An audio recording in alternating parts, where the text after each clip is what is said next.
I want you and that young man to tie that knot. I'm gonna pray for you. And I want you to hold on to God's unchanging hand, because he helped Joshua fight the battle of Jericho. It's Yes. the old He helped Daniel get out the lion's den. He helped Gilligan get off the island. Let me get straight to the business. Got them lions in the building. Why you lying to the children? Why you lying to the children? RIGHTEOUS. Man, you know I've been to bed. Man, they know they no contest. Yahuwah, he do the blitz. We will not see you tomorrow. Cause you cannot go to thought. All the sons and all the daughters standing all with big manodas. But my son, he made me Taurus. On that line, I'm still a Taurus. Karate kicking Chuck Norris, 4-5 on my waist. If he started, will not hesitate to get retarded. Oh lordy, he ain't got a PowerPoint, he farted. He's running to the hills like a Philistine. Jihad hitting Hamites with the guillotine. Situation turned up with the Ratchet team.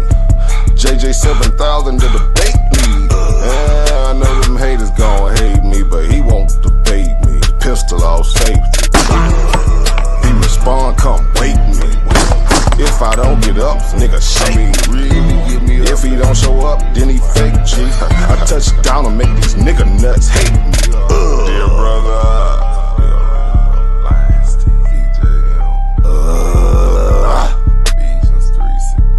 Ballin' and crawling all the way from H-Time. Let me get straight to the business. Man, them lions in the building. Why you lying to them children? Why you lying to them children? You gon' cry, you gon' get it. Me, I'm like a frog, nigga, ribbit. Of course, it's in the spirit. I just got the Porsche, she can steer it. Mito got the raw, Shaq and Willie. Lamborghini doors, you better not spill it. Mama's high, say I'm more than just a villain. Mama's cry, arms open wide for her children. Suicide, immortalized as the realest, yeah. Death by cut, black suicide.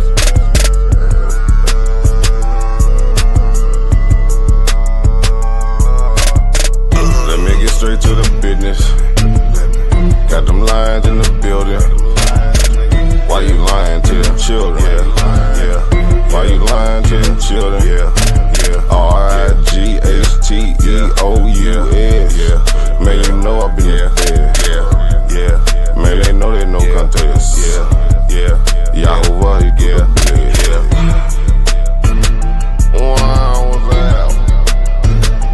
Why didn't take it over? Number one debate league, you heard me? When it's up, it's stuck. I'm stepping on everything, nigga. Metaphorically, of course.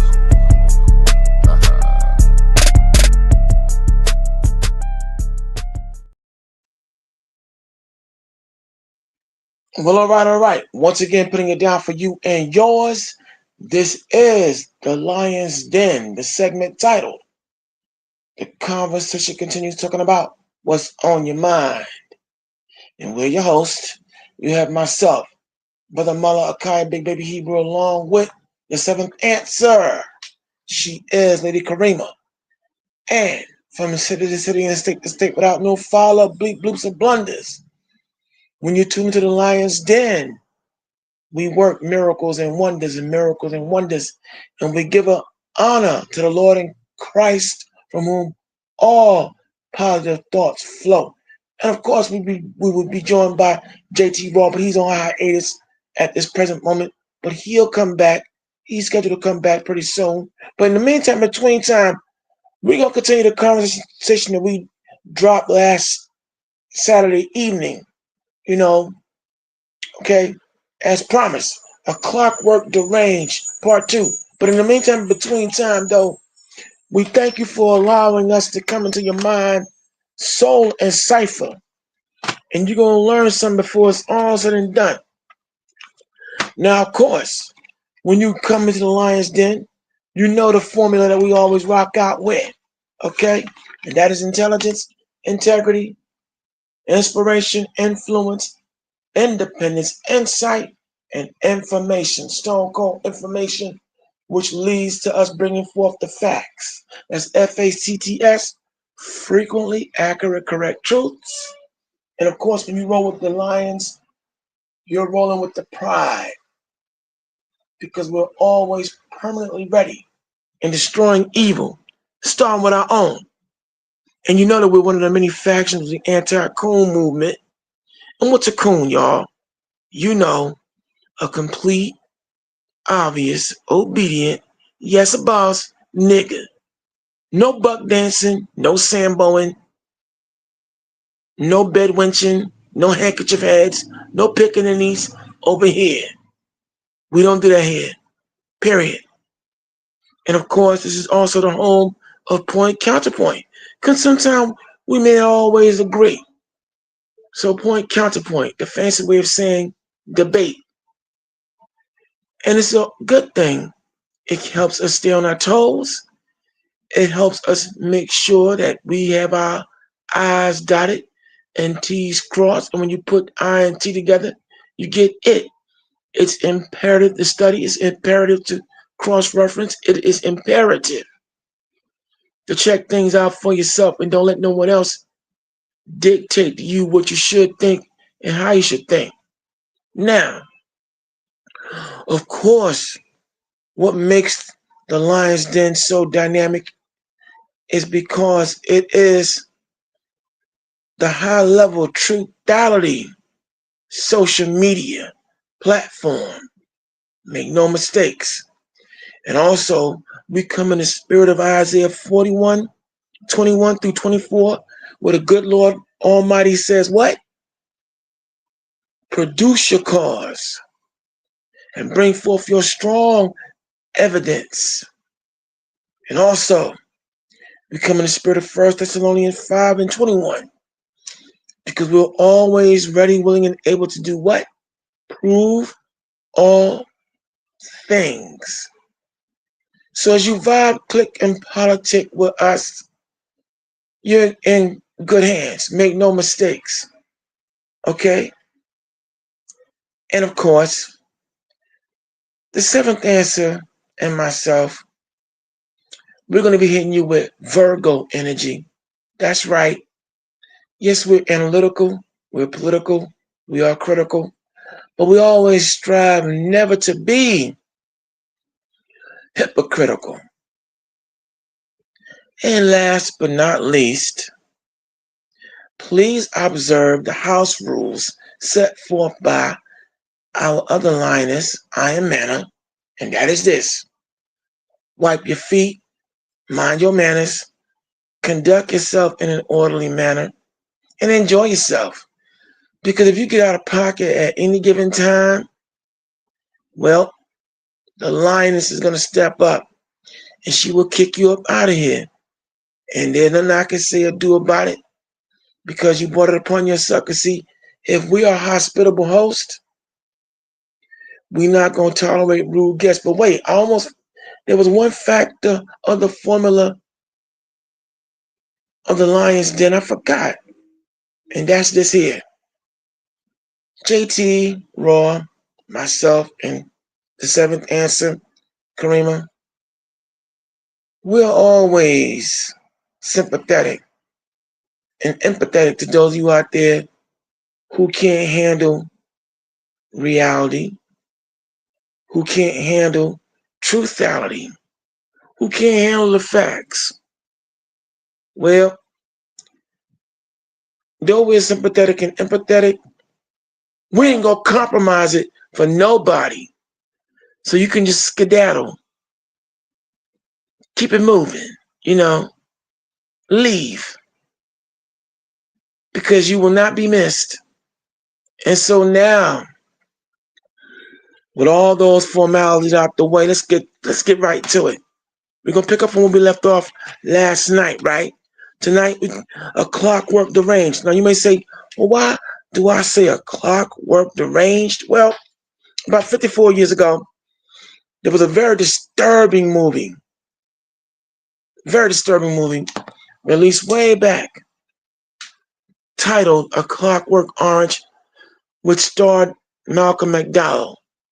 Long story short, the movie, right along with Pink Floyd, The Wall, showed the future and where we were headed, where America was headed way back when. And here we are, cold, depraved, and just strained, and where evil is now called good, and good is called evil.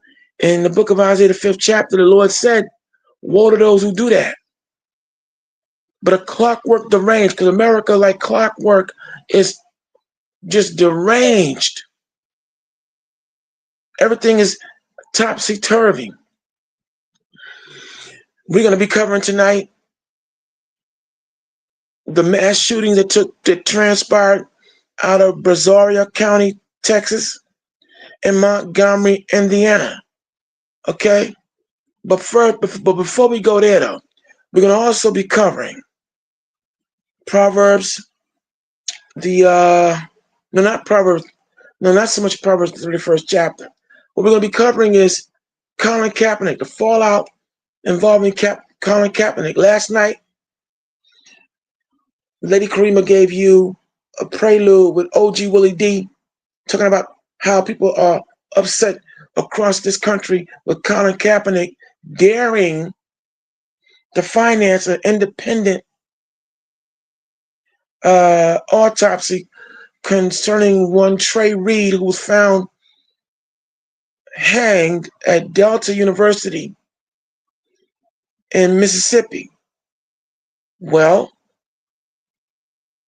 let's just say that the official report about him committing suicide was a bald-faced lie, straight up and down.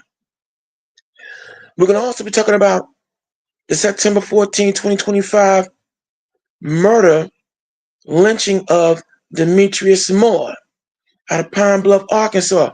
Some of these stories you have not seen nowhere on national or local news, all right? As there's been some deliberate mass cover-ups. You have other independent voices out here. We're going to be using certain people's material. We can do our own, of course, but sometimes it's always good to be bipartisan and be able to work with others. Okay, we can show that Black people, we can work together, all right? Because they tackled the issue, because here it is, it's hard to keep up with everything that's happening, all right? So it's good to have, the Lord has other voices out here putting it down as well, but we're also going to cover the murder of Rania Lewis, okay, out of Vallejo, California, if I'm pronouncing correctly, by the hands of one Douglas Irwin Shaw.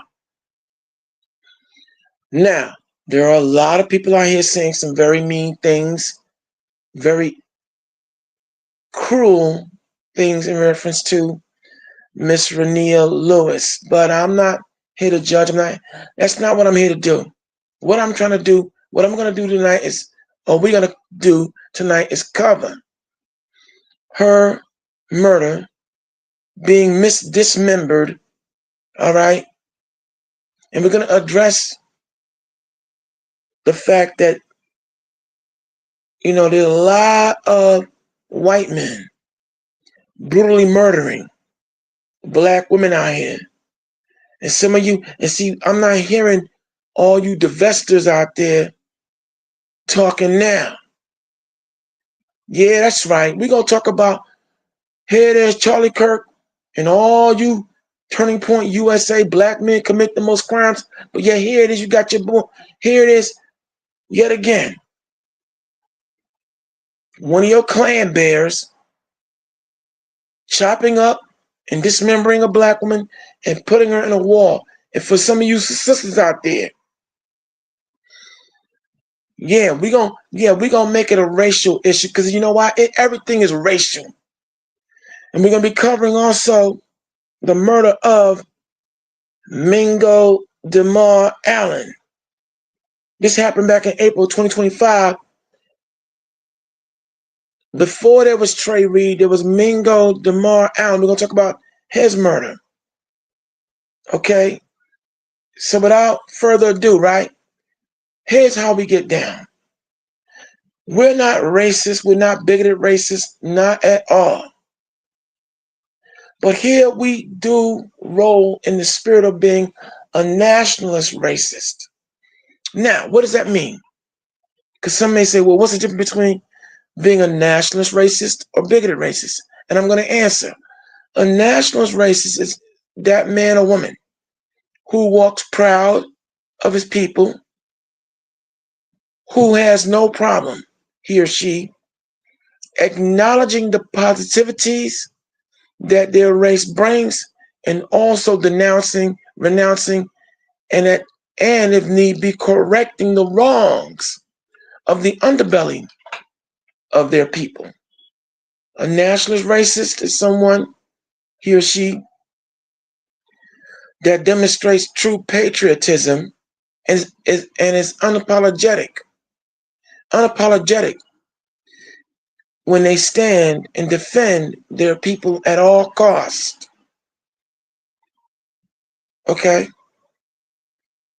Now, you may say, well, what's a bigoted racist? Well, a bigoted racist is that people, that man or woman, who has this incredible knack to see what's wrong with everybody else's race and nationalistic and ethnic makeup, but fail to see all the garbage and all the gunk and skunks that are in their nation and their people.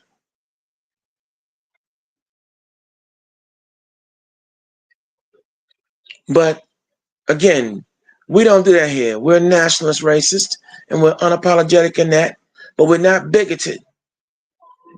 And what does the word bigot mean? When you look at the universally accepted definition of the word bigot, it is that individual, he or she, who is biased, slanted in their points of views, and at times prove to be woefully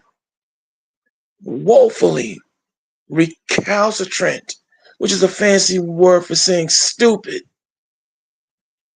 Woefully recalcitrant in their bigotry. We don't do that here. So what we're gonna do right now is we're gonna talk about Colin Kaepernick, because it is incredible the hatred. But you know what, man? America is truly showing its true colors. You know, a clockwork deranged. There are people out here legitimately mad at Colin Kaepernick because he financed the family of Trey Reed, the matriarch Trey Reed. Let me give his full name. I know I'm pronouncing his first name incorrectly, but I'm trying at least. Okay, sometimes some of you black folks with these 50-syllable names and tongue twisters. Anyway, all right. This young man was found hanged, and the official autopsy, straight out the gate, he killed himself. Mr. Reed's family was like, no, no, that young man was not suicidal in any way, shape, or form. He had been looking forward to making his rounds at Delta University. He was looking forward to life, had nothing but an upbeat and positive outlook. So his family wasn't buying it. And lo and behold, along comes Colin Kaepernick and company to finance an independent autopsy. And just like a great many of us suspected, Mr. Reed did not commit suicide. It's impossible with the injuries that he sustained, that the coroners found, and I use plural, coroners, plural, more than one. It's impossible that a young man could have two broken legs. He breaks both his legs and his arm. Then somehow caves his skull in, and I don't mean to be so gruesome in the descriptive, but we have to just call it what it is. All right. Have a fractured skull. Okay, I'm going to say it that way. Have a fractured skull, and then somehow successfully have rope on hand, climb to a particular height, and then leap into space and hang himself till he's dead. That's physically impossible with two broken legs and a broken arm and a fractured skull. The coroners went so far to say that young man sustained a brutal beating. But yet now here it is. You have some people throughout the country saying that Colin Kaepernick is stirring up the good niggers. I'm gonna just say it how it need to be said. But wait a minute though. Mr. Reed is just one of many victims out of Mississippi who has died some brutal deaths. If you've been watching previous episodes of The Lion's Den, you've heard me cover. And now, matter of fact, as it stands, with Mr. Reed's death in these last 3 years, he's now, I just thought about it, he's now the 37th victim in Mississippi from Jackson, Delta, he's his 37th victim now, who has died under brutal and mysterious circumstances. Out of Jackson, Mississippi, you have about 29, as it stands, unsolved mysteries of Black folk, male, female, various ages, who have been found with their heads cut off, in some instances, their spinal columns ripped out. This is not a joke nor a game. I am not making this up. You're more than welcome to go Google and check it out for yourself. Okay? There's something really brutal and mysterious going on in Mississippi right about now. Has been for the longest. And so here it is now, out of Delta, Mississippi, you have Mr. Trey Reed, who's now the 37th victim. Okay? And we have to take a real good look at the fact that here it is now, you have a segment of society, white society to be exact, who are feeling some kind of way and have the audacity to be mad because Colin Kaepernick and his organization went in and found the so-called official story to be a lie. And they're uncovering, and now here it is, more fallout is coming behind this young man's murder. Okay, seriously. And it is incredible to me that we have all these murders transpiring, but yet, and here it is, according to the FBI findings, Black people are the biggest victims of racial hate crimes in this country. That's nothing new, nor is it surprising. But yet you have Ben Shapiro and others trying to tell you that, oh, black people attack white people more, which is pure horse dookie doo. But my point is, this man, I want y'all to go and check out and look up, what's going on in Jackson, Mississippi, back in 2018. And then here you have back in March 2023, if you recall, you had the murder of Rasheem Carter, who had called his mother saying that he was being tailed and harassed by 2 truckloads of white men. He went to the local police department, and they told him he couldn't stay there and await his mother and uncle to come pick him up. And one of the sheriff deputies took him for a ride and left him someplace where he could be picked up safely. But yet, when Mr. Carter's mother arrived, and her uncle and her brother arrived,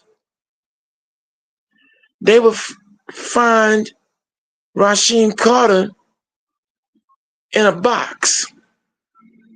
And I'm not saying this to be funny. I'm talking about a box, like a box, like a small box. Why? Because the only thing they found left of him was his skull and fragments of his spinal column, because he had been brutally murdered. They would find his body later on burned. But my point is, before there was Trey Reed, you had Rasheem Carter. You had Jeremy Jackson. There was Philip Carroll. I'm naming names of people who've been being murdered in Mississippi. You had Keith Warren. You've had Terrence Williams. Willie Andrew Jones Jr. Okay? And I'm just saying, okay? But apparently, oh, you know what? Now, I see Karima, the 7th answer is going to take us on a detour. And she wants to cover this young man. I had him on my itinerary. I was going to cover him in another episode, but, it's no better time than the present. Now, ladies and gentlemen, you're looking at Louisiana State University football player who was once known as Kyron Lacey. This young man allegedly committed suicide. All right. I'm going to say even that's questionable, but I'm going to just. I know. I believe he did. I believe he did, based on the fact that, you know what I mean, he didn't want to go through the process of him being wrongfully convicted. But at the end of the day, I wanted to show this yesterday, but you was too tired. But this was like a follow-up video that I wanted to share right along with the other case, because this is like important how the justice system was gonna do him in, but it's lawyer fault to get him justice even when he was dead. Well, 7th answer. It's still correlated, so it'll work. It works. That's a spirit. Like I told you, I was going to talk about him in another episode, but there's no better time than now. Now, if you all are not familiar with the case of Kyron Lacey, this young man was wrongfully accused of causing an accident. All right, in his native Louisiana. Long story short, here it is. You had some crooked. Matter of fact, is this going to be a video you're going to show? Yep, it's gonna show the video and it's gonna show the scene of the accident. Okay, you know what then? Rather than me narrate it, I'll let you all be the judge of this here. Take a gander at this, because this young man wound up bowing the pressure and killed himself. There's yo. Anyway, run the video, Karima.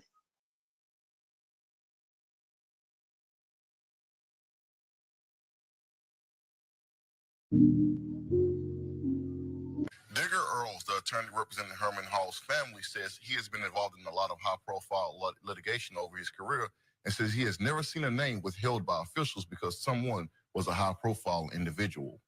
No one is above the law, not a star athlete, not anyone.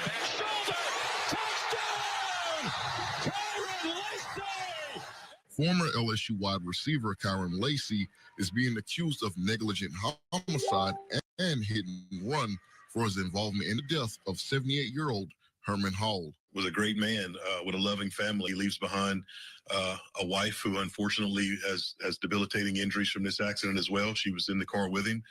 He leaves behind children and grandchildren. You know, he's a retired soldier, retired law enforcement, just a wonderful man that left a lifelong legacy behind. Louisiana State Police say Lacy was driving recklessly along LA 20 in Thibodaux on December 17th, at one point crossing the center line. Drivers in the northbound lane tried to swerve out of the way, causing a head-on collision that took the life of Hall. I think that tells us a lot about Kyron Lacy. Attorney Digger Earls, who plans to represent Hall's family in the case, says he is a big LSU fan, but that will not stand in the way of this case. I cheered Kyron Lacy throughout his career. That doesn't change my position or doesn't change the job that I have to do seeking justice for this family. State police told Hall's daughter days after the crash that the suspect was a high-profile person and that they were going to take their time on the case. I don't understand why state police would withhold the information, like the name of the defendant, because he plays football. That's ridiculous to me. WBRZ asked state police why it took 3 weeks to file the warrant. They said they had to speak with witnesses and look for all possible evidence to confirm Lacy was driving. Earl says Herman was a veteran Marine who would want justice. You know, my job is to seek justice for his family and for Mr. Herman. You know, Mr. Herman lived his life fighting for justice. He would want someone to fight for him. Lacy's agent, Rocky Arsenault, issued a statement saying Lacy is fully cooperative. So, look, don't worry about filling any of this top information, like your name, your address. Don't worry about any of that. Just right here, if you could, I'll just have you write exactly what you saw. Just make sure to include, you know, where you were. I don't even know what the name of that highway. It's Highway 20. Highway 20. You know, that you just... All right, me and my wife gonna figure out right quick. Okay, just make sure you add in there that you had to slam on your brakes, and the brakes, like, you know, you had to slam on the brakes to avoid that charger, and the brakes locked up to avoid that charger. That's... Okay, stop the video for me. Now, what you're looking at is... Hey, hold on. I was just about to stop it because he just co-hosts him and try to make him seem like, you know, this is what he did. Like, he tried to, you know, basically guide him into saying what didn't happen. Because when you see the video, you're going to clearly see that he was nowhere near the vehicle. Nowhere near. So what you're looking at is one scumbag cop coercing the man, basically leading Mr. Lacy into a BS confession, basically. I want y'all to understand, this is what you're seeing on body cam. Here it is, body camera. This bastard is lying and coercing him. And you know what? And as far as Digger Earls, the district attorney, well, we don't know why they would take their time giving us Mr. Lacy's name, because they were concocting a BS story to try and frame him. That's why they took their time before they gave the case over to his crooked ass too. Excuse me, his crooked behind too. But this scumbag cop, I'm not gonna even say his name. I won't even give his name no power here. But on video cam, this is what we're seeing right now. He's coercing the man, guiding Mr. Lacy into a BS confession. Run the tape, Karima. I'm going for it. That lady in the back of me, she didn't saw what was happening. That's how she called that record. She was running in the back of me. She pulled on the other side. Mm-hmm. So, but the charger was coming right at you, right, correct? Right. And that's why you had to slam on your brake, the head on with you. So yeah, just make sure you include that, and that's very important because we're trying to locate this charger right now. So just include that in the statement, and I'll read it over. I mean, if you watch Facebook or you listen to social media, you're going to get 20 different reasons why Kyron Lacy took his life. And I'm going to go out on a limb because I figure you probably know the truth on this matter. Is there anything that you would like to set straight about the Houston part of this story?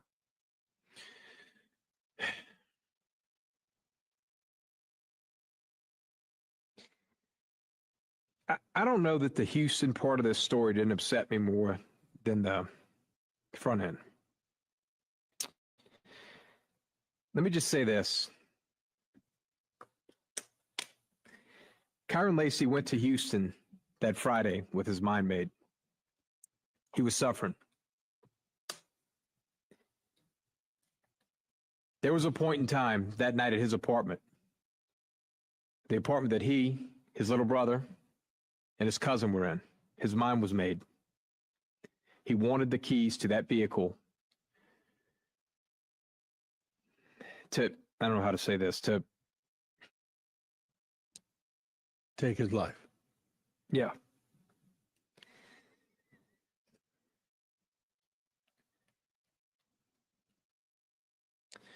So it's either you give me my keys and I do this on my own accord, or this is going to go down right here, right now. Obviously, the keys were given. A welfare call was made. Keyword, welfare. Welfare check. Right? There was no crime. There's none of that, man. Mm-hmm. No drugs, none of that BS. Kid's mind was made. You know the rest of the story.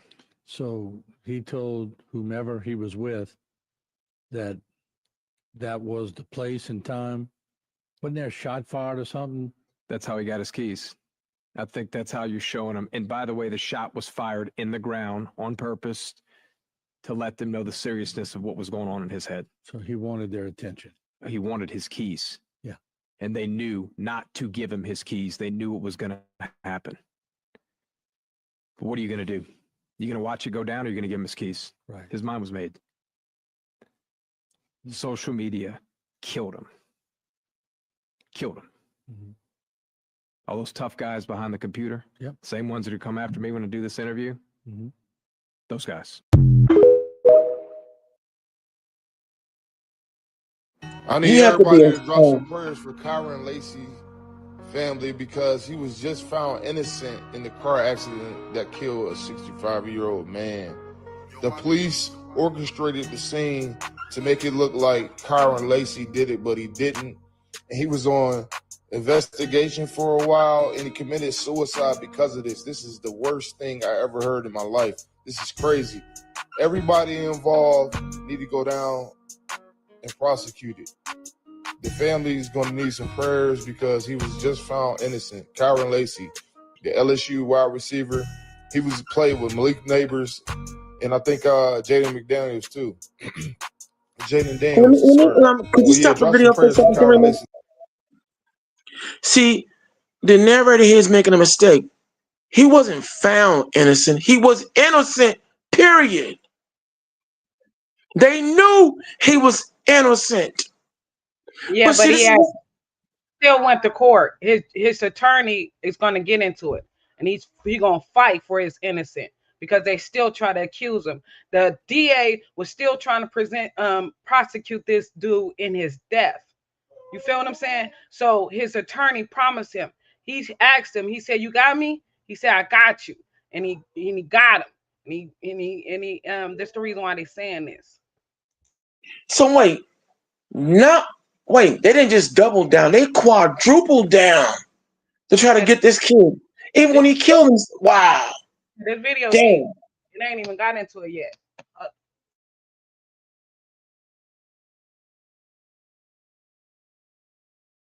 Watch when you see the scene. Watch this. His family, man, he committed suicide because he was under distress, thinking he was going to jail forever for vehicle homicide. when he didn't even do it. This is wild, man. Justice for Kyron Lacey.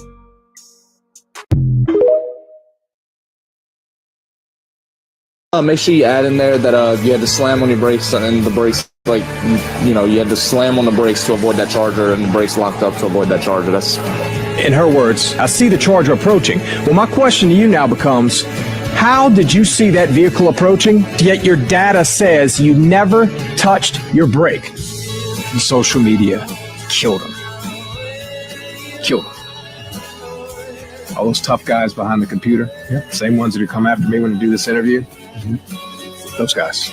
It's not written by him, and where it says signed, it's not signed, it's refused. You never think that you're going to bury your child. So in my mind, I've always like, okay, I don't think anything could get any worse. And then this happened, and I'm like, I don't understand. I feel for his family. They've been through a lot lately, and he was not only a good football player, he was such a good teammate. Someone who does not feel there is systemic institutional racism in the United States that damages and/or takes lives every single day, please take 90 seconds and listen to the story of Kyron Lacey, and also listen to the story of how the internet directly contributed to his death. Kyron was born in Thibodaux, Louisiana, went to Thibodaux High before signing on to play football at University of Louisiana Lafayette. Transferred to LSU, break out as a star, and on December 19th, 2024, he would declare for the 2025 NFL Draft. On December 17th of 2024, he was in the area of an accident that took the life of a local Louisiana man named Herman Hall. There are many stories floating around with a lot of news outlets saying that he was weaving in and out of traffic, or even that he struck one of the vehicles. January 10th, 2025, the Louisiana State Police issued a warrant. He was charged with negligent homicide, felony hit and run with death, and reckless operation of a vehicle. Race baiters like Jack Mack at Barstool decided to tweet this picture of him recreating a celebration on the sidelines for his teammate and say, shocking. The implication here is, oh, look at this violent kid. He must be guilty, right? A lot of the internet did this and ran with the narrative of guilty until proven innocent, right? Jack got very upset that someone quote tweeted him and called him a racist. See, the thing is, Jack, this is what you do. You jump on any opportunity to race bait, like the Chicago light rail attack when a mentally ill man took a woman's life tragically. You said in this video, this should be national news. Every single grifter across the country did talk about this. It was national news. You want to know the kind of stories you and the national media actually ignore, Jack? Stories like the one of Matthew Ruth. He was a 24-year-old Pennsylvania man who was stalking a woman, so the police were called. He set up an ambush for them, and he executed 3 officers with an assault rifle. All 3 of these men were fathers. 2 of them in their career had broken into a burning building to save someone's life. They got executed by this little psycho, and all the grifters were silent. Don't you back the blue, Jack? This guy had looked different, Jack. Would you have talked about this one? You jumped on Kyron Lacey, right? A young man who had just came out, did absolutely fucking nothing wrong. A young man that was going to be in the NFL. Because Kyron's lawyer, Matthew Ori, has not let this go. He went to the Lafourche Parish District Attorney's Office and he asked for their investigation to compare to that of the state police. He did a 45-minute interview with HTV that I highly encourage everyone to go watch, and he laid out all of the evidence that disproves everything that has been said throughout 2025. Here's the actual video of the accident. He was in the green Charger. He was 72.6 yards behind the accident when it happened. South to Thibodaux, coming from Battery. At some point in time, you're going to see the collision, which we're going to know is vehicle number 2 from oncoming traffic colliding with the vehicle of Mr. Hall. You will see another vehicle come to a stop, and then you'll see Kyron Lacey come to a stop. This goes even deeper because we can see with the body cam footage that the statement that was given that kind of implied that Kyron was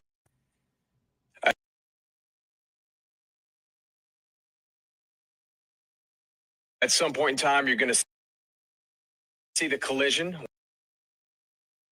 which we're going to know is vehicle number 2 from oncoming traffic colliding with the vehicle of Mr. Hall. You will see another vehicle come to a stop.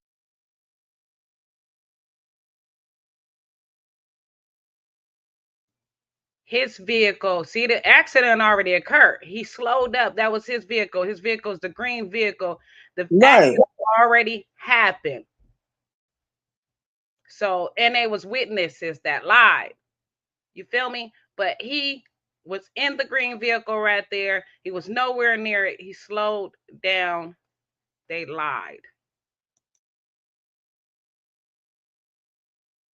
and then you'll see Kyron Lacey come to stop. This goes even deeper because we can see with the body cam footage that the statement that was given that kind of implied that Kyron was involved was coerced. Okay, just make sure you add in there that you had to slam on your brakes and the brakes, like, you know, you had to slam on the brakes to avoid that charger and the brakes locked up to avoid that charger. That's. I ain't scared my car. That's what I wasn't even going for. That lady in the back of me, she didn't saw what's happening. That's how she called that record. She was running in the back of me. She pulled on the other side. Mm-hmm. So, but the charger was coming right at you, right, correct? And that's why you had to slam on your brakes. So yeah, just make sure you include that. That's very important because we're trying to locate this charger right now. Kyron Lacey didn't do anything wrong, and as he prepared for the draft, he watched the internet drag his name through the mud and declare him to be guilty. Grand jury hearing was going to be April 14th of this year. April 12th of this year, he had a mental breakdown. He had a firearm on him. He demanded his keys. He was planning on taking his own life. They wouldn't give it to him. He discharged around into the ground to show he was serious and said, "Give me my keys or I will do the act here." So they gave him his keys. He got into a chase with the police and took his own life in the car. People like Jack, who calls himself a journalist, mind you, you know what this stuff is. This is not a story. There's no nuance. There's no thought or effort put in. It's just have an emotional reaction to get emotional reaction from other stupid people. And today you respond to all this by putting out a video saying, "Oh yeah, that's on me. I take responsibility. Got to do better. Learn from this, blah, blah, blah." A man fucking died. He's dead and gone. Put out a video like you insulted someone or rubbed someone the wrong way or said a mean word you shouldn't. This tweet got 9.1 million impressions. Another embarrassment for Barstool Sports. And as a final thought, the cop that is responsible for coercing that statement should be brought up on fucking charges. I have to ask, how did it take this long for that body cam footage to be seen and become relevant? How did it take this long for the video that proved him to be innocent to come out? How did it take this fucking long? This is evidence that could have saved someone's life as he spent 4 months watching his reputation be tarnished. He watched the accident happen. The second car in oncoming traffic, whatever they were doing, goes into the other lane. And Kyron was charged with negligent homicide. All I wanted to say is the same way how much I love my brother. As he was the best brother I ever had. And all he wanted to do was just clean the NFL, get his moms right, get his little brothers right. And it's not gonna happen. I gotta find a way to live with that. I needed Kyron to hold on for one day, one more day. But I can promise you this, as he always asks, "Mr. Matt, you got me, dog?" Kyron, I promise you, I got you, dog. From my hometown, memories of friends. From my hometown.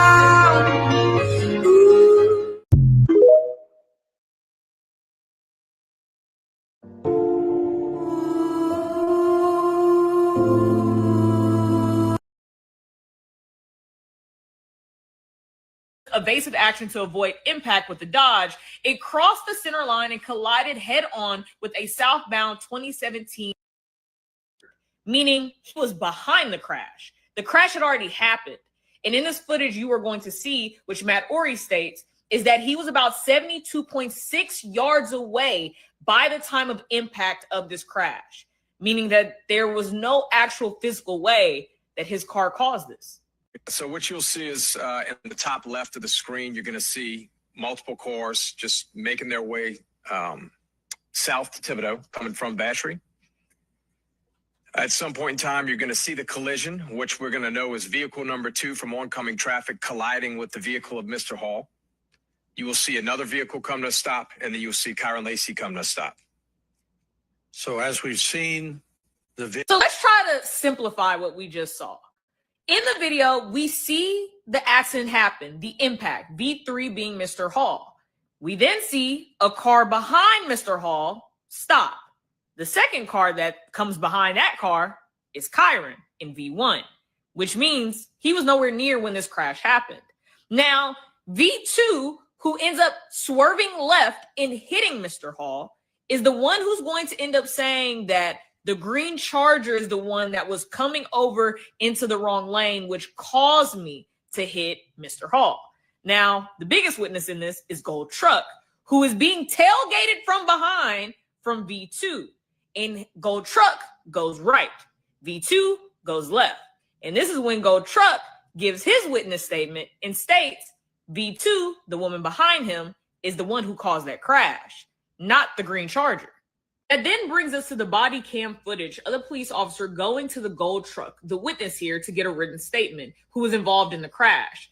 But what you will hear in this video is that this witness, the Gold Truck, clearly and verbally states that the Charger did nothing and that it was the woman behind him who caused the entire crash. This is where you hear the police officer suggest strongly multiple times, even when he approaches him, hey, I need you to write down about the Charger because we're looking and trying to track down the green Charger. The witness keeps saying the Charger did not do it. It was the woman behind me that caused the crash. So, look, don't worry about filling any of this top information, like your name, address. Don't worry about any of that. Just right here, if you could, I'll just have you write exactly what you saw. Just make sure to include, where you were. I don't even know what the name of that highway. So Highway 20. Highway 20. That you just. All right, maybe my wife gonna figure out right quick. Okay, just make sure you add in there that you had to slam on your brakes and the brakes you had to slam on the brakes to avoid that Charger and the brakes locked up to avoid that Charger. That's. I ain't speed mark or nothing. I wasn't even going for it. That lady in the back of me, she didn't saw what was happening. That's how she called that wreck. She was running in the back of me. She pulled on the other side. Mm-hmm. So, but the Charger was coming right at you, correct? And that's why you had to slam on your brake, head on with you. So yeah, just make sure you include that, and that's very important because we're trying to locate this Charger right now. So just include that in.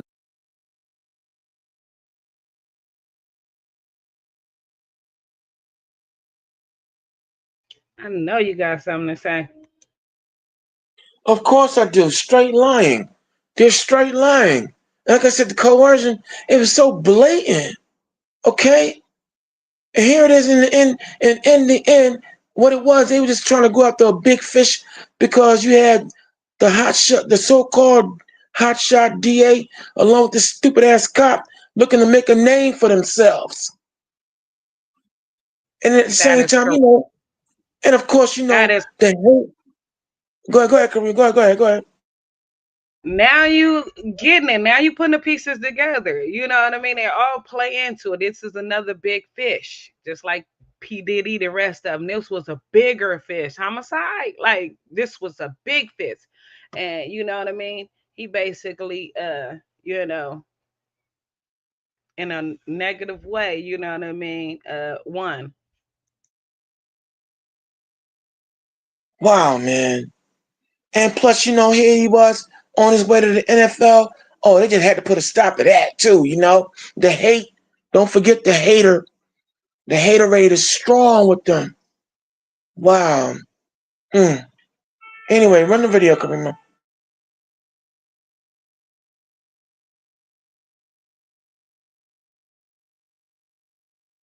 In the statement, and I'll read it over, and then. Just heard the Gold Truck witness say the woman behind me caused that crash, not a green Charger. So if we just heard that, why is what we're about to read here something entirely different? In the witness statement by Gold Truck, it reads, Highway 20 green Charger coming head on, passing multiple cars coming head on. I had slammed on brakes to avoid accident. I had to veer off road to avoid getting hit. Then I stopped to check on the cars behind me and wreck. I was traveling north. The Charger was traveling south in wrong lane. Come to find out from attorney Matt Ori that the body cam footage is then turned off as the witness is writing this statement. So there's no footage of them actually writing this statement here. We then come to find out that the witness didn't write this statement at all. So these are not the words written by the Gold Truck witness. We then go on to see at the bottom of this statement where it says witness signature. The witness does not sign it. It says refused. But now we have the statement that V2 also was giving to the investigators on what happened. V2 being the car that was behind Gold Truck, that Gold Truck says They're the actual person that caused this crash. It says right here, upon reviewing the body cam video of the trooper from the scene, the following statement was made by V2. I just know the truck was stomping on brakes. The other car was trying to pass the other car. I was trying to dodge by not hitting him, by coming around. When the trooper asked how fast she was going, she replied, the speed limit. Now, as she's in the hospital on January 3rd, 2025, this is a synopsis of that interview. She goes on to say, all I can see is that a car is coming this way and that car is in front of me right before the crash occurs. I'm looking at the pickup truck in front of me. That's all I see for the moment. I'm eating my Funyuns. I got them in the middle of my lap and driving. I'm listening to my music. All of a sudden, I see the car get in the other person's lane. V2 continues in this interview. The truck steps on his brakes first, so it slows down, but then he does it again, and this time it's really hard. That's when you can see on the side the car is trying to get back over. But before he can get over, this truck stops in the middle, like on the brakes hard. There's another car that runs dang near into the pole. It's either I run into him or I try to get out of the way. So I'm trying to get into the dollar store parking lot. Then the other car just comes around and slams into me. The trooper then asks V2, whenever you are looking forward and the cars in front of you swerve, they swerve off to the right before you make your left. Are you looking or are you looking at the green Charger coming at you? Or, and V2 says, the green Charger came and then the car came behind me, behind them, the truck, van, whatever. If that sounded confusing to you, that's because it is confusing, because V2 is pretty much saying a lot of things that don't add up to what we just saw. That is when the investigator pretty much proves that nothing is making sense. The written statement doesn't add up. The submitted report from the trooper doesn't add up. What V2 is saying doesn't add up, and that none of this actually sounds truthful. The same investigator even goes on to say in this report, the evidence submitted in the crash report does not support that Kyron Lacey should have known that his actions were the cause of the crash that happened approximately 72 yards in front of him. Kyron Lacey was 100% innocent. The Louisiana State Police Department, the witnesses that allowed these lies and corruption to continue as he was living, instead of seeking out the truth to say what actually happened, allowed all of this to be the thing that burdened Kyron to the end of his life. And the sickening part about it is he doesn't even get to know or witness it for his own self that we all were going to find out the truth and that he was indeed innocent. First 7, I believe. Right. Did she give any police report or anything? Oh, absolutely. So let's talk about that a little. Yeah, we will. This particular individual, and for purposes of this report, I'd like you, Morton, this is page 9, if you can follow along to make sure I'm not misquoting a single thing. All right. All right. I'm looking at the investigative report of the district attorney's office. Mm-hmm. And then here you can see this is their investigator looking at vehicle 2 statements, and now he's analyzing. He says, upon reviewing the body cam video of the trooper from the scene, the following statement was made by, we'll call her vehicle 2, right? Mm-hmm. I just know the truck was stomping on brakes. The other was trying to pass the other car. I was trying to dodge by not hitting him, by coming around. When the trooper asked how fast she was going, she replied the speed limit. He next says, I reviewed the recorded interview and the written statement from vehicle 2 while she was in the hospital on January 3rd, 2025. Below is a synopsis of that interview. And the very first, it says, all I can see is that a car is coming this way and the car in front of me. Right before the crash, I'm looking at the pickup truck in front of me. That's all they see for the moment.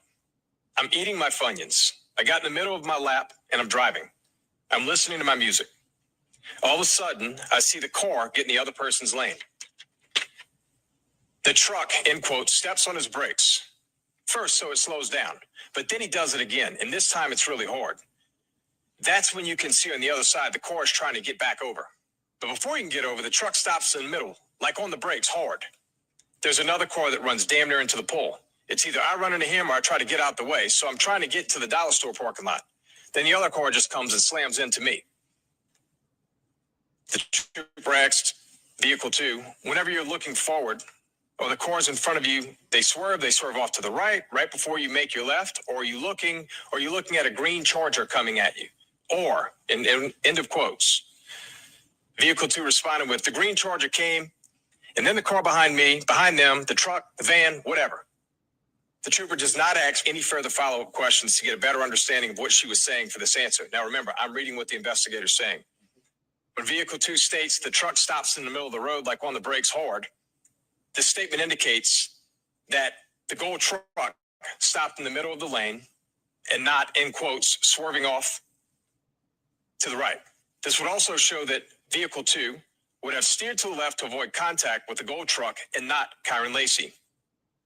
During this interview with the trooper, vehicle 2 made several statements that do not match the submitted report or written statement.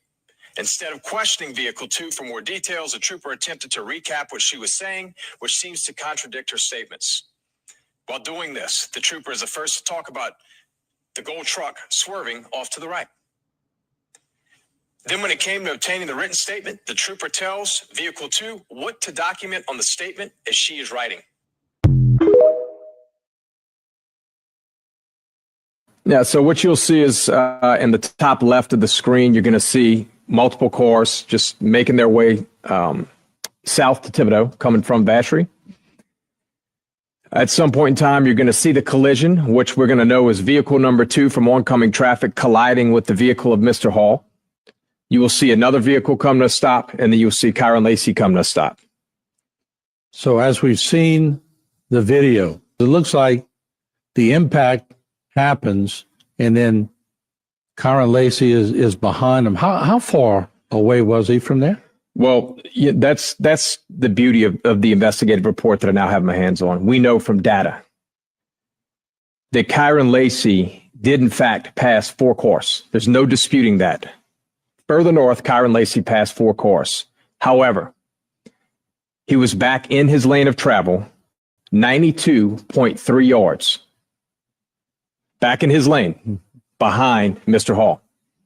At the time of impact, he's 72.6 yards behind the vehicles at the time of impact. Keyword, behind the vehicles. That is not how this story was ever painted. Never. Any part of the district attorney's investigation that talked about Mr. Lacey getting back, I guess we call it, what do you call it, correcting or getting in your proper lane? Sure, he was back in his proper lane according to their data. This isn't my expert. This is the investigation of the Lafourche Parish District Attorney's Office. So I'm here simply comparing and contrasting the District Attorney's Office with state police in this matter, their investigations. And in that investigation, Stop. I needed Kyron to hold on for one day. Stop for a second. One more day. So that means, brothers and sisters, those who are watching, that the investigators, the DA, they all saw this video. They saw it, and they still quadrupled down in the name of trying to make themselves stars. They came after this young man knowing he was innocent, all because of his name, who he was. And now, here it is, he gave in to his inner demons and so distraught by his name, his brand, and reputation being destroyed, killed himself. There's nothing on this earth, there's nothing you could say except they all need to be taken down, arrested, and convicted to the fullest extent of the laws of Louisiana for malicious prosecution, malfeasance, dereliction of duties, and everything else that described them as being demonic, stinking liars. And brass tacks descriptive. Wow. This is the land of the free and the home of the depraved. Straight up and down. This shows you just how this legal, so-called criminal justice system works. And it got the right name too, because you have criminals meting out all types of injustice in actuality. Yeah, criminals giving out justice or injustice. Wow, man. Wow. His poor family. Poor him and his family. Go ahead, Kareem, run the tape.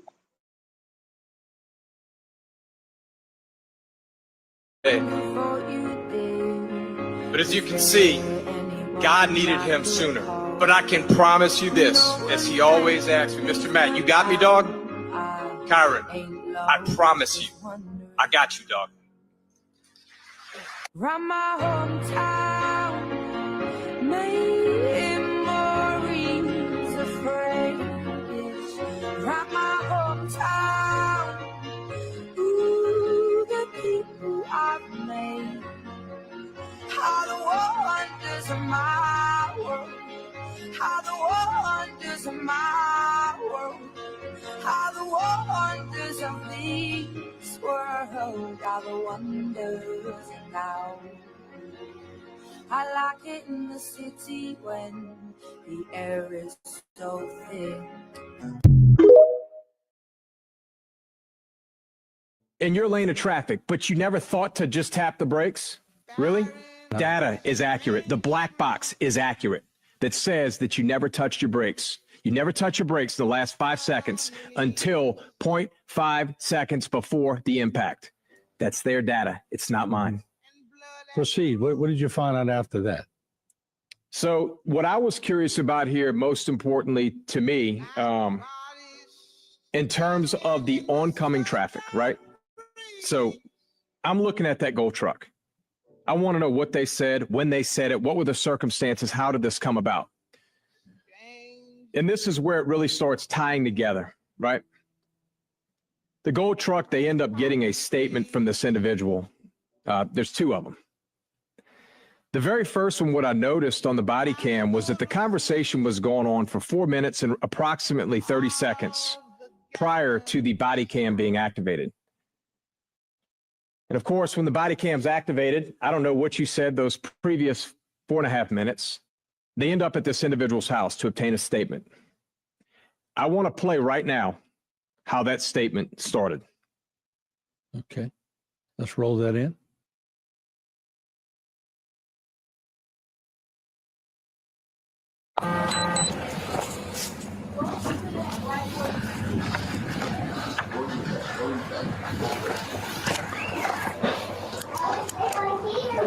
All right, sir. So, look, don't worry about filling any of this top information, like your name, address. Don't worry about any of that. Just right here, if you could, I'll just have you write exactly what you saw. Just make sure to include, where you were. I don't even know what the name of that highway. It's Highway 20. Highway 20. That you just. All right, me and my wife gonna figure out right quick. Okay, just make sure you add in there that you had to slam on your brakes and the brakes you had to slam on the brakes to avoid that charger and the brakes locked up to avoid that charger. That's. I ain't skid mark or nothing. I wasn't even going for it. That lady in the back of me, she didn't know what was happening. That's how she called that record. She was running in the back of me. She pulled on the other side. Mm-hmm. So, but the charger was coming right at you, right, correct? And that's why you had to slam on your brake, the head on with you. So yeah, just make sure you include that, and that's very important because we're trying to locate this charger right now. So just include that in the statement, and I'll read it over, and then I'll be out of here. In that video, you can clearly hear the suggestive nature indicating that I need you to say that you had to slam on your brakes and you had to avoid a charger. Okay, just make sure you add in there that you had to slam on your brakes and the brakes you had to slam on the brakes to avoid that charger and the brakes locked up to avoid that charger. That's. But then you hear Gold Truck, the witness who's the Gold Truck, what he says. And he says verbatim. I ain't skid mark or nothing. I wasn't even going for it. That lady in the back of me, she didn't know what was happening. That's how she called that record. She was running in the back of me. She pulled on the other side. Mm-hmm. I didn't skid marked or nothing because I wasn't even going that fast. That lady in the back of me, she didn't see what's happening. That's how she caused that wreck. She was going to run into the back of me, and she pulled into the other side.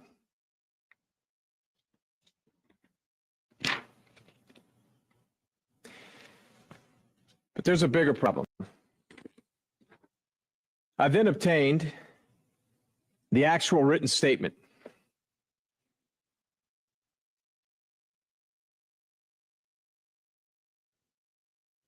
And this is from the gold truck. This is the gold truck. Now, after the statement we just went through, notice I've obviously redacted names, addresses, and the cell phone number in fairness to the individual who is gold truck number one in oncoming traffic. See, the problem with that statement is it is in direct contravention to what was said minutes earlier.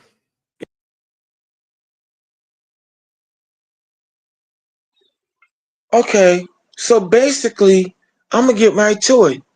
They murdered this man. I'm gonna just call it what it is. This is murder. Straight up. There's no ifs, ands, or buts about it. Some heads need to roll behind this, but I know they're not. Somehow they're gonna hold themselves not guilty. You know how you know how it go. Wow, man. I know, Iron Man. I know the amount of BS, the amount of no accountability is unbelievable. But T-Miles, like you said, Zechariah 11:5, they slay us and they hold themselves not guilty. This is unbelievable. They murdered this man. There's no other way to describe it. Go ahead, seventh answer. Let the tape play itself out.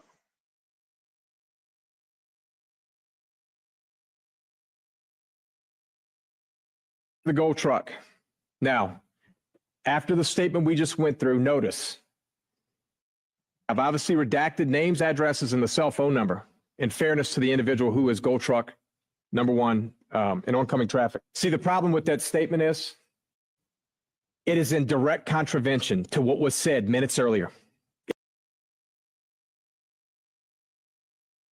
You know what? I see, and I see that the seventh answer has dropped the link. So if any of y'all want to come in here and sound off, join the conversation here, join me in conversation, join us in conversation, you're more than welcome. You want to sound off? Come on up here. Let me know how you feel about this, okay? And other issues we're going to cover. You're more than welcome to join. If not, you know, I'll just read your comments in the chat section and everything else. But seventh answer, yo, you never cease to amaze me. Boy, you went deep. And I was going to cover this, and that's the spirit. The Most High wanted this covered tonight. God was going to do this later. Wow. Man, oh man, oh man. This is, but it's Mr. Lacey's not the first, and he won't be the last. Okay? Unless we put the brakes on this. Something's got to give. This got to stop. It's got to stop, y'all. We can't go on like this. And when do we take up action? We could talk about waiting on God and stuff. No, but right about now, he gave us a blueprint on how to deal with the enemy. Okay, what we do here is just one aspect of it. Expose, reveal, and talk about it uncompromisingly. But come on, this got to stop. They took this man's life willfully. All right, Kermit, let's just, and then yet, according to America, Colin Kaepernick revealing the lies told in the Mississippi incident, he's wrong. They'll say that what we do here in the Lion's Den will be wrong because we're stirring up the good niggers. Because we're uncovering the lies they tell, we be wrong. But we're gonna continue on, and I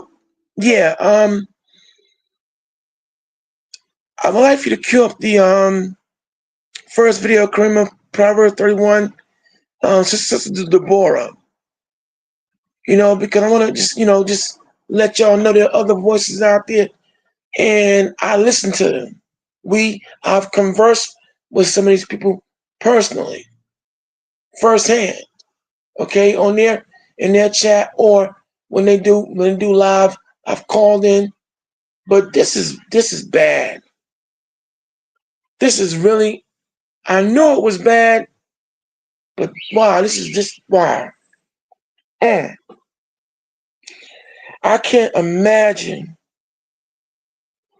what that young man was feeling before he took his, oh man. And like I said, his family.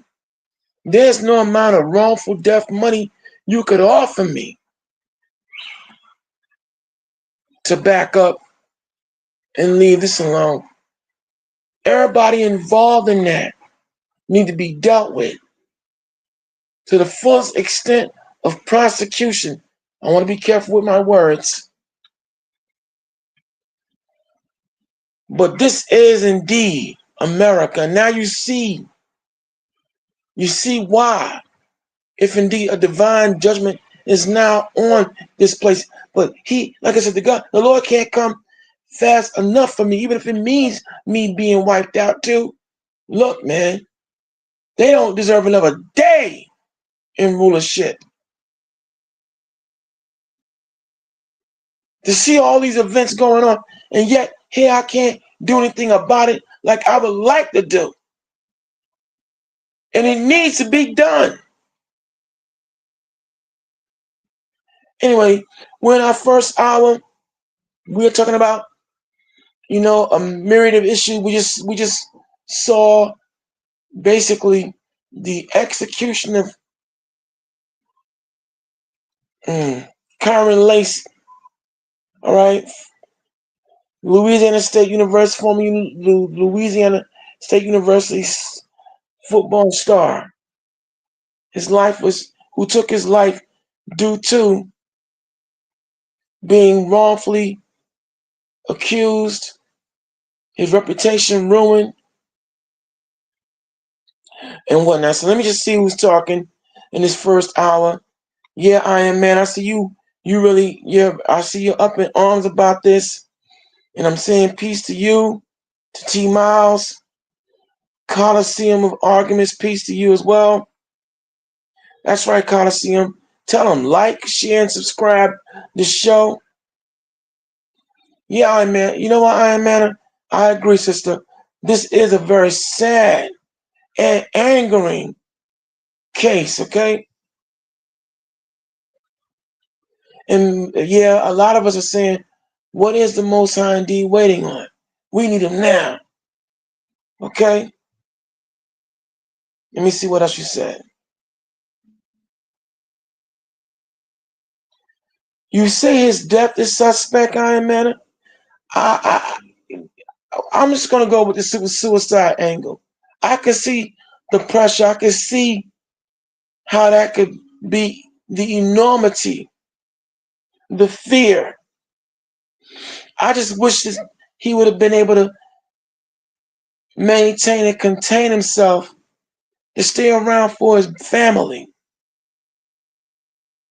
Jay Snake the Great, peace to you too. Peace to you.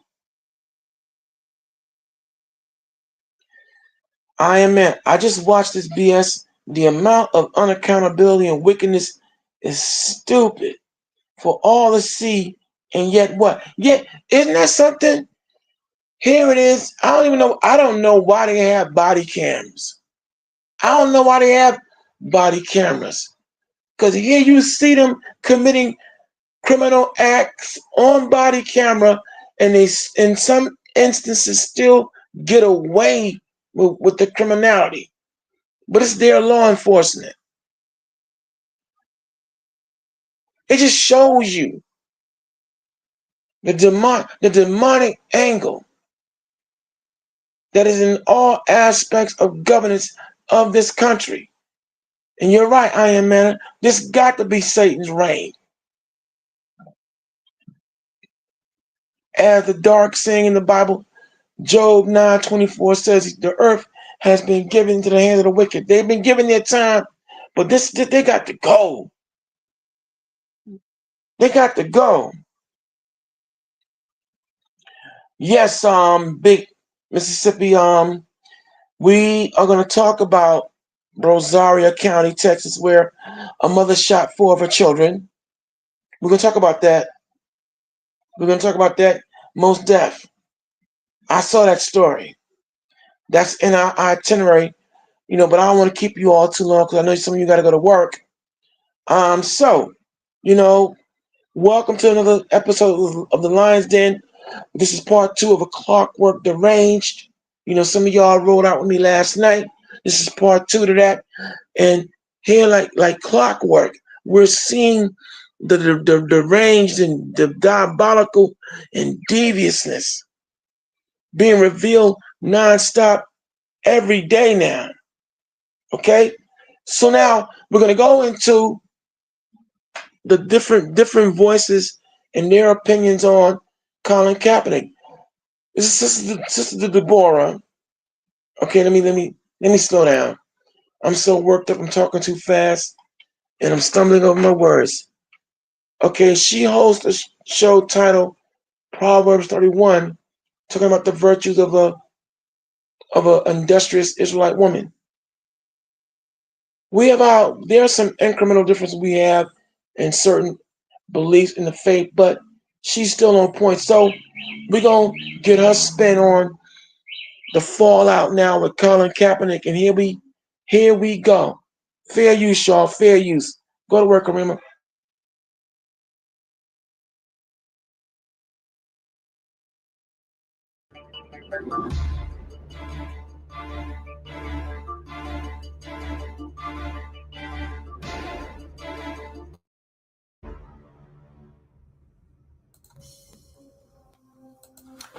Hello everyone, welcome back to the channel.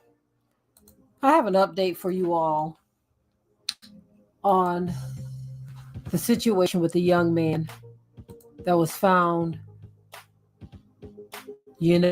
as strange fruit on a university campus. Trey Reed. This update is something that does not come as a surprise to us because we already know how the story goes. Some of you may know that Colin Kaepernick decided to pay for a second autopsy. And what they found out is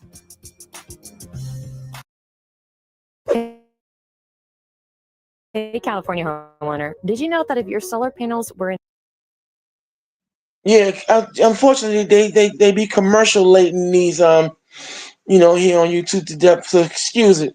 Go ahead, Karima. Thank you.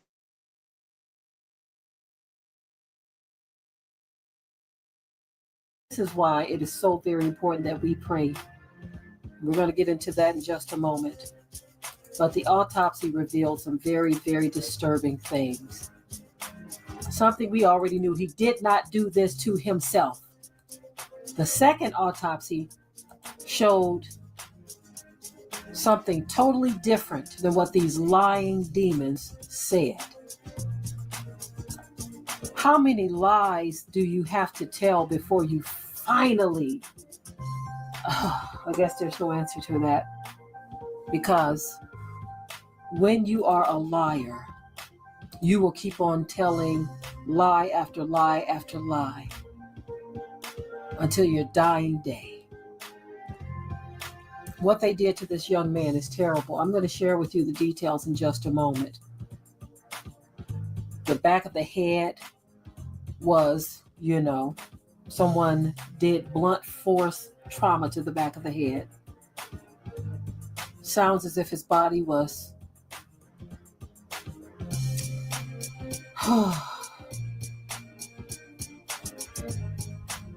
stomped. Oh, Father, yeah, have mercy.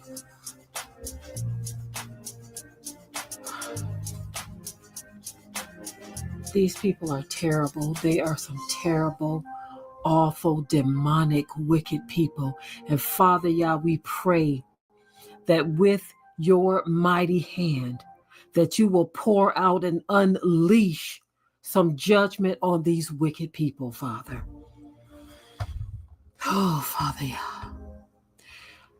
let me share the details, the report with you all. And I will be right back. Kaepernick sparks controversy after funding second autopsy for Trey Reed. Former NFL quarterback and civil rights activist Colin Kaepernick is once again at the center of national debate after funding a second independent autopsy for DeMartravian Trey Reed, a 21-year-old black student found hanging from a tree on the campus of Delta State University in Cleveland, Mississippi. The incident. On September 15, 2025, Trey Reed was found dead near the university's pickleball courts. The Mississippi State Medical Examiner ruled the death a suicide by hanging, with no signs of foul play.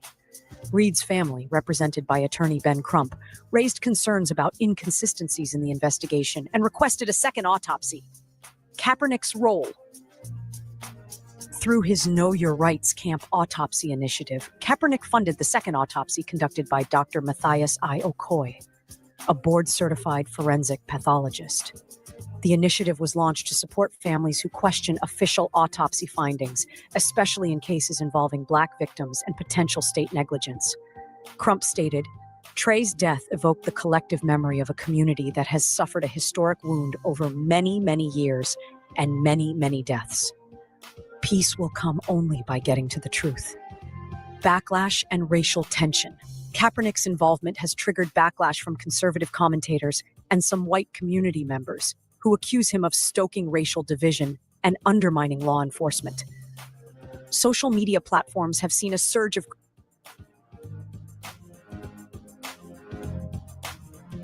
So let me get this straight. These demons, these wicked demons, think that just because you want the truth, that you're stoking racial tension. They believe that just because you want answers, that you're the problem. And they say this is politically motivated. Everything ain't about politics, demons. These demons think that this is about politics. What this is really about is the fact that someone with deep pockets, someone who cared enough to dig deeper than the official report, decided to put his money into it and say, no, we want a second opinion. So these wicked demons, these rotten, dirty, rotten, reprobate demons say that Kaepernick is causing trouble because he helped them to get to the truth.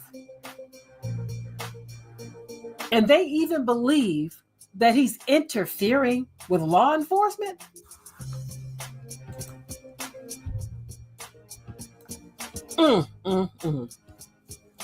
So wanting the truth because the lie was just too unbelievable. Wanting the truth is the problem here in America. This is why some of us are praying the way that we are praying. We are praying to the Most High God of heaven, as the world calls him, and we are telling him to unleash on these wicked nations who refuse to repent and sit here and lie and lie and lie and lie and lie. Are you researching dental implants?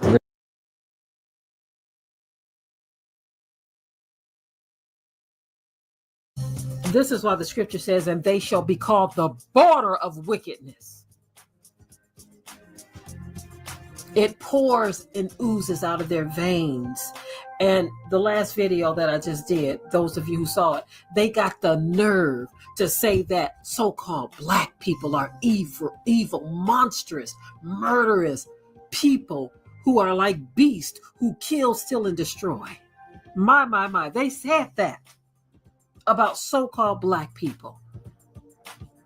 This is why it is so very important. So very important that we bring the truth as well. I agree with Angela. They need to go after these forensics autopsy doctors and the officers too, all of these people. But you see, when we say they need to go after, what we need to do, Angela and the rest of you, beloveds, we need to send the Most High after them, because saying they need to go after them is basically saying that we need their own system that protected them in the first place to now remove the protection. So we're asking the same people. So what we need to do, beloveds, is ask the Most High to deal with these people however he sees fit. And we pray that it's strong, hard, and heavy-handed. See, the Most High has a way of doing things that no man can stop.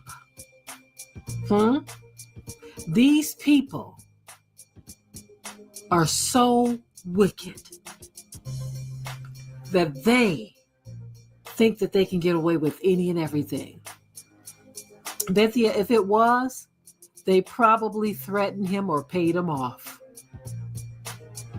If it was, they probably threatened him or paid him off, because some of our people are not exempt from wickedness.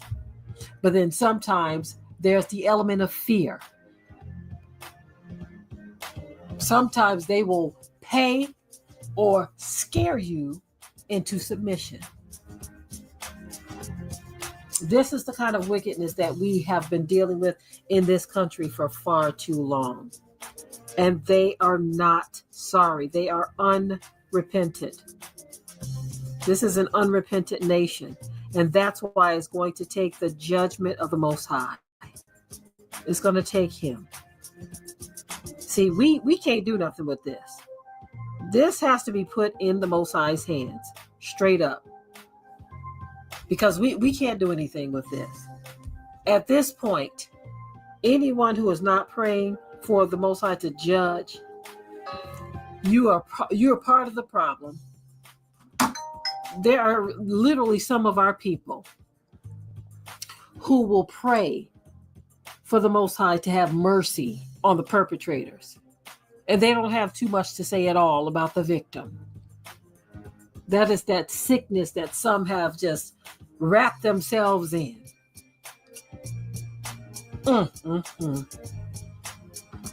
I was not surprised at all that the report or the autopsy would come back this way. We all knew this. And we all also know that they lie, and they've lied for so long that we have lost count. But guess what? The Most High God of heaven, as the world calls him, he says your sins have reached unto heaven. He has not lost count, you wicked demons. He has not lost count. And he is going to pour out the vials of his wrath. As a matter of fact, he's already begun, and it will only escalate from here. It is going to go from bad to worse because these people refuse to repent.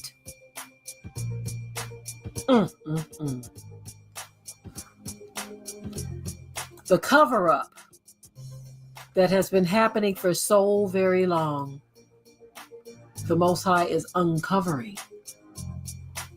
He is uncovering every last bit of this wickedness.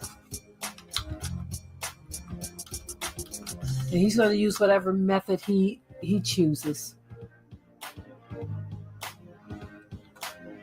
As these people continue to do things and find themselves not guilty, they're just making those hot coals even hotter. Because when the Most High unleashes, it's going to be a wrap. The thing that gets me is that these people got the nerve to be mad. What are you mad at? Who do you think you are?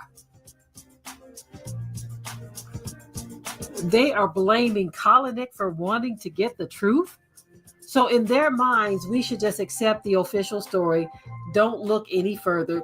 Go home, go to sleep, get on with your life. That is some wickedness. That is pure evil.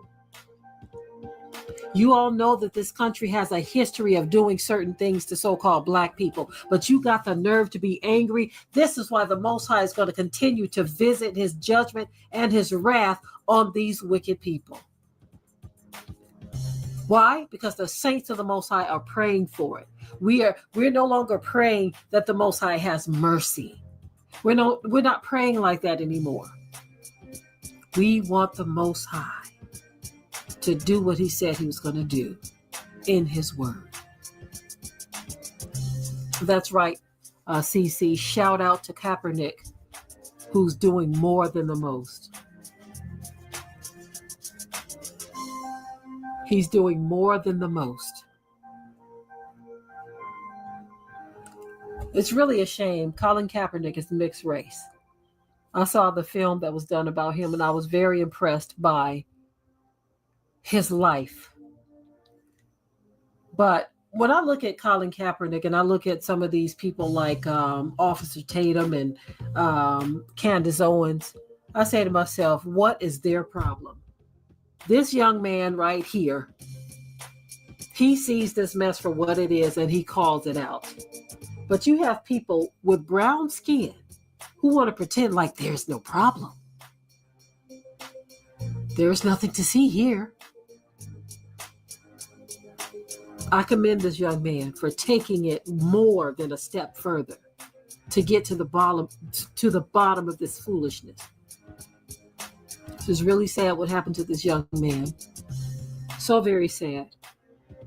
And I'm not surprised at all that white conservatives are angry because he got the truth.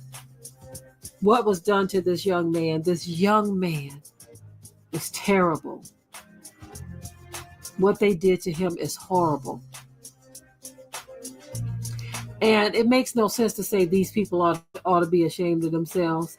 It's pointless to say that. It's a waste of breath to say that because they're not ashamed. They're doing exactly what was prophesied, that they would do things to Yah's people, to us, as his people, and find themselves not guilty. I agree with what Asa Bahadi says, that it's sad that more black celebrities don't put up money to help injustices against black people. You know why? Because they are afraid of the backlash that Colin Kaepernick happily accepts. I mean, they don't want to deal with Colin anymore because he's not afraid. So he will speak up.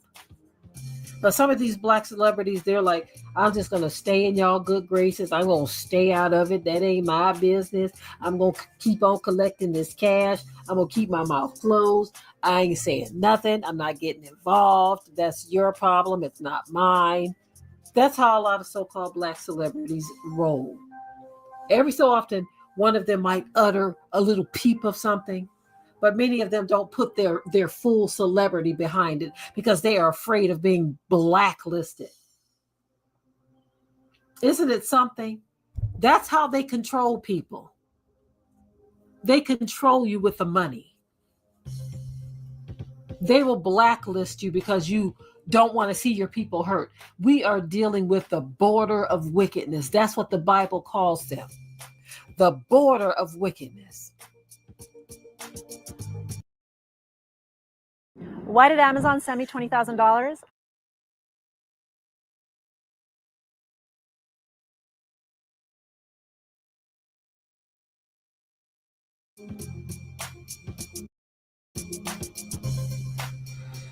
Exactly, easy 7,700. They did this to him. Bashed the back of his head. Even stomped his back and his buttocks. And got the nerve to say he did all of this to himself. When they got there, they knew that this wasn't self-inflicted. They knew it. But these wicked, no good, rotten-hearted demons, there are no words, Abba Yah, to describe the wickedness of these people. So we pray, Father, that as you look down upon your children and you see what our people are going through, We pray that you unleash on these people in a way that we have never seen before. We've got to continue to send forth these prayers, beloveds. Wickedness, the only way to deal with wickedness, this level of wickedness, is to put it into the hands of the Most High. That's the only way. And don't be afraid to pray the prayer the right way. Don't even bother to waste your breath if you're going to ask the Most High to forgive these wicked demons. You might as well get up off your knees if that's what you got to say. And if anyone doesn't like what I'm saying right now, you need to get in the Bible and see what the word says about such things. It says it is a righteous thing with Yah to recompense those who trouble you. Someone just, Neo Beta said he doesn't want us to HA.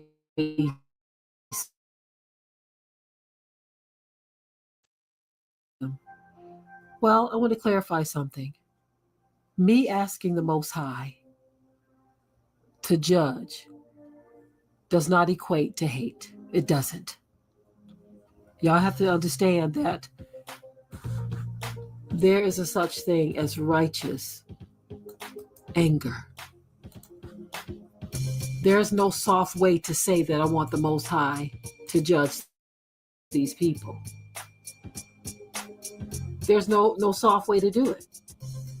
Thank you, CC, 2 Thessalonians 1:6. After all, it is a righteous thing for the Most High to repay or recompense those who trouble you or afflict you, and to grant relief to you who are oppressed. 2 Thessalonians chapter 1, verse 6 is righteous. Again, thank you, Neil Beta. I thank you for the clarification. I just want you to understand, and I want everyone to understand, that speaking about these things is necessary, because this is a form of sending our prayers up to the Most High. That's right, CC. It's a time and a season for everything under the sun. It's a time to love, it's a time to hate, it's a time to plant, it's a time to sow, right? It's a time for peace and a time for war. At the appointed time, the Most High God of heaven, as the world calls him, he is going to repay all of this wickedness to these people who continue to pour out wickedness against the children of Yah.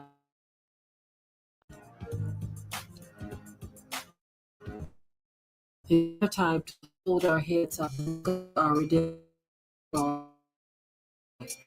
to be redeemed from the hand of Edom. That for them to keep on popcorning each other. If my words are too strong for you, then you don't know my Father, Abiyah. Just by the context, I can, kind of tell what popcorning means.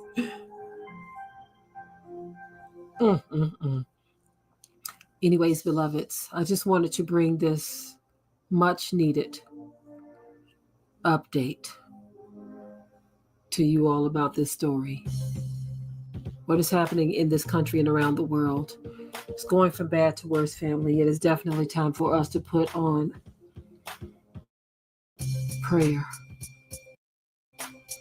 in a way that we have never prayed before. I've been asking the Most High to give me a very, very specific prayer time. I've been preparing myself in a very, very specific way. I told you my mom told me to get my war room together. She just kept repeating it over and over when we were talking. And I pray that the Most High will put his anointing on us as his children. Endow us Even if we already are filled, Father, with the Holy Spirit, the Ruach HaKodesh, we pray, Father, that you will endow us with your spirit, with your power, and the authority to speak things, and they come to pass. We need, Father, judge our enemies. We need you, Father, to allow our eyes to see your judgment upon them. We need you, Father, to hear our prayers and to grant our request.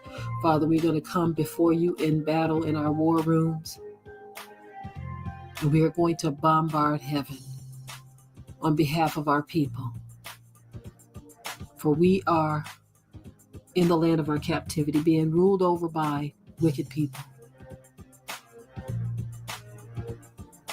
Listen, family, thank you all for tuning in.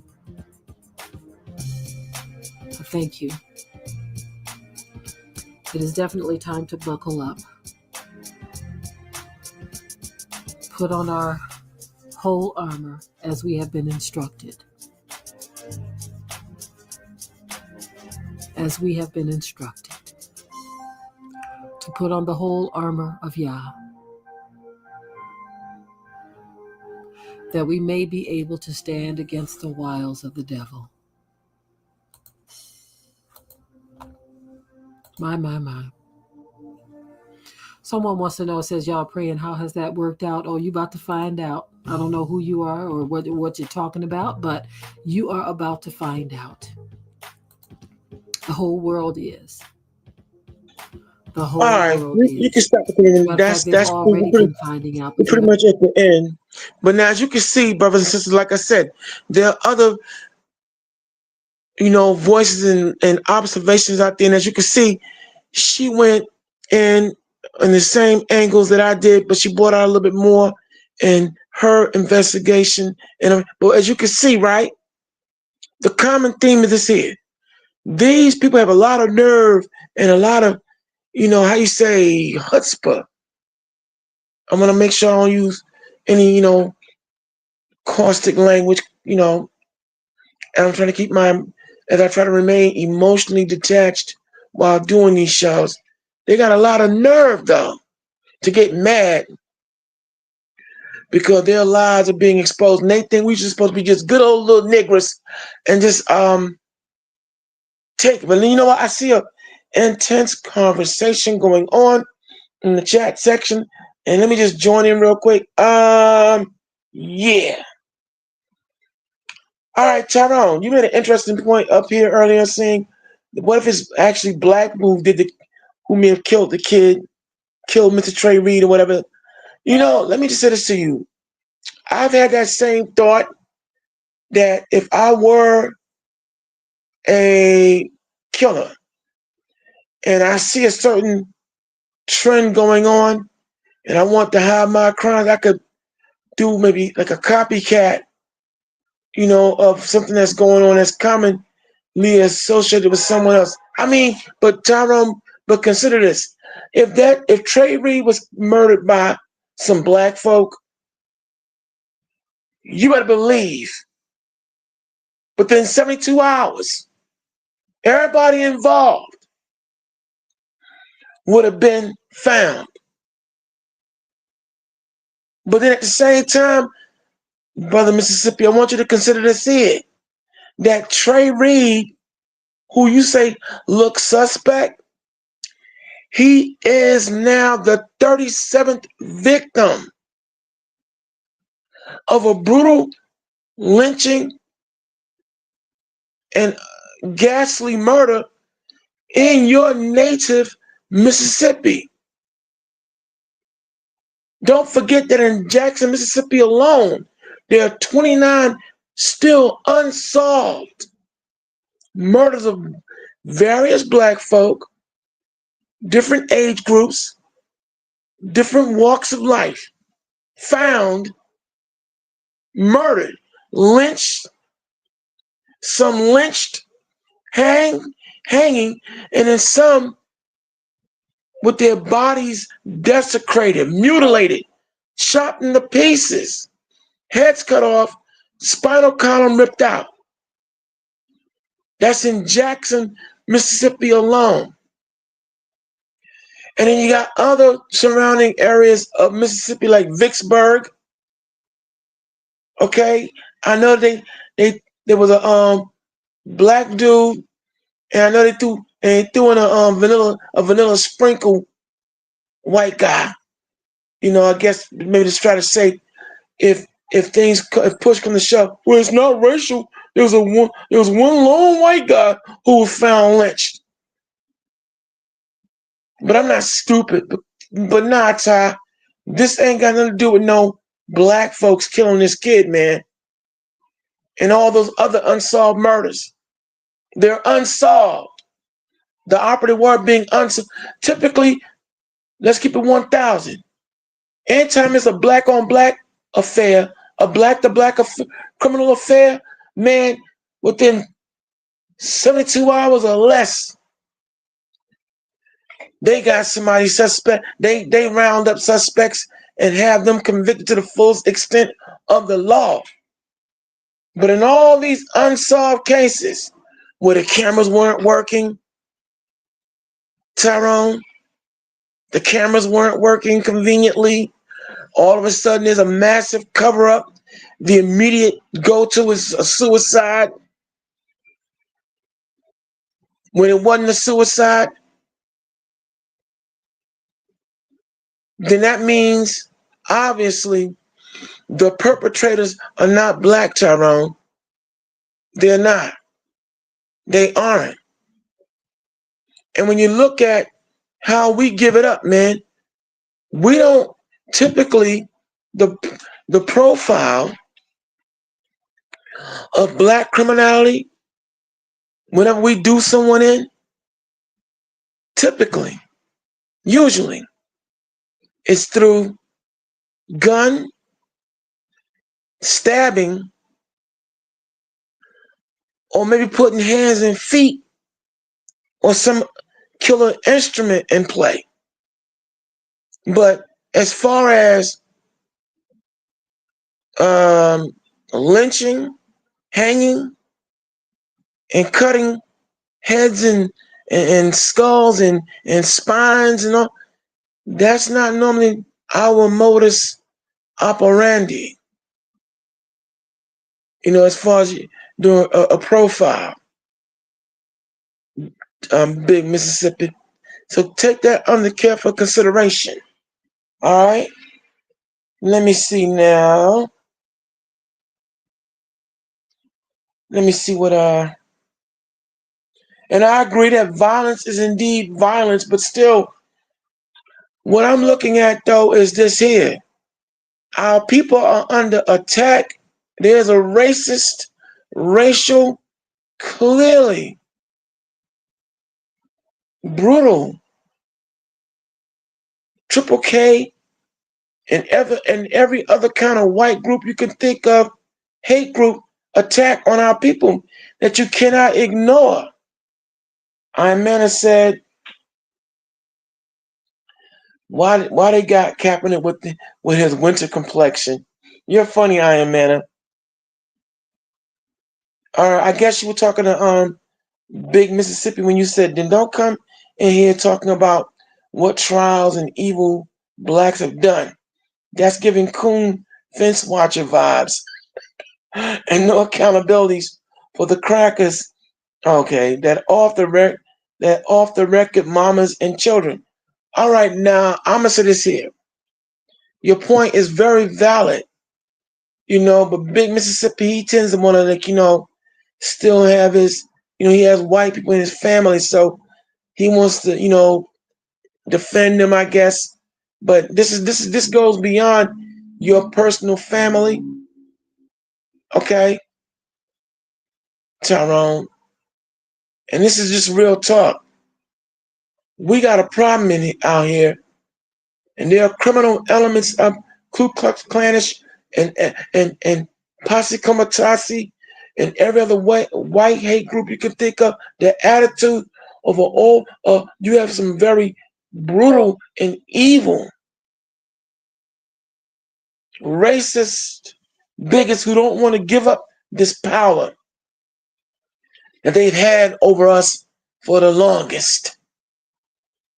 And now they're trying to make America great again. Not that America was ever great in the first place.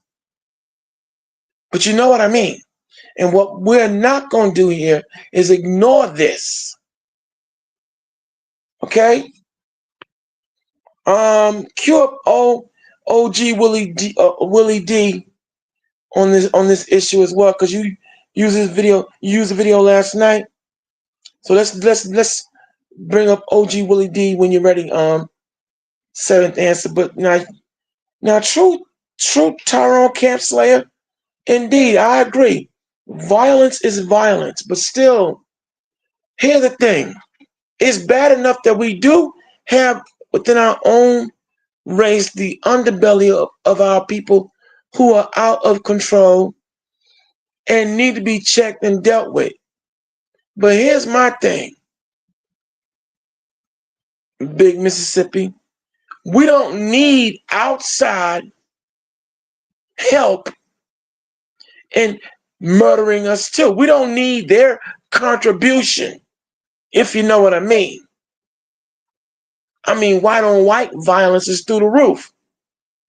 Their numbers are through the roof.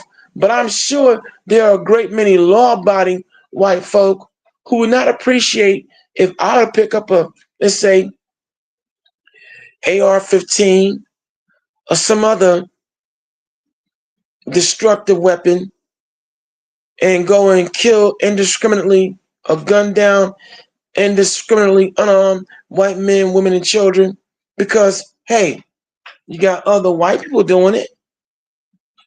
See, you see how ridiculous that sounds? So yeah, violence is violence, but we don't need no outsiders making their contribution to the murdering and killing of our people.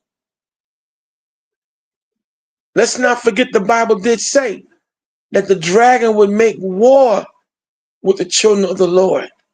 And we're living in that time.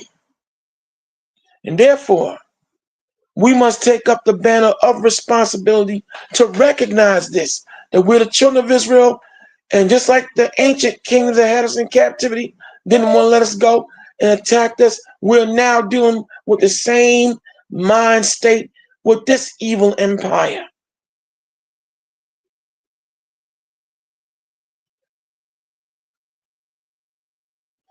And see, Ahaya Francis, listen, you say it's a CIA plot to start race wars.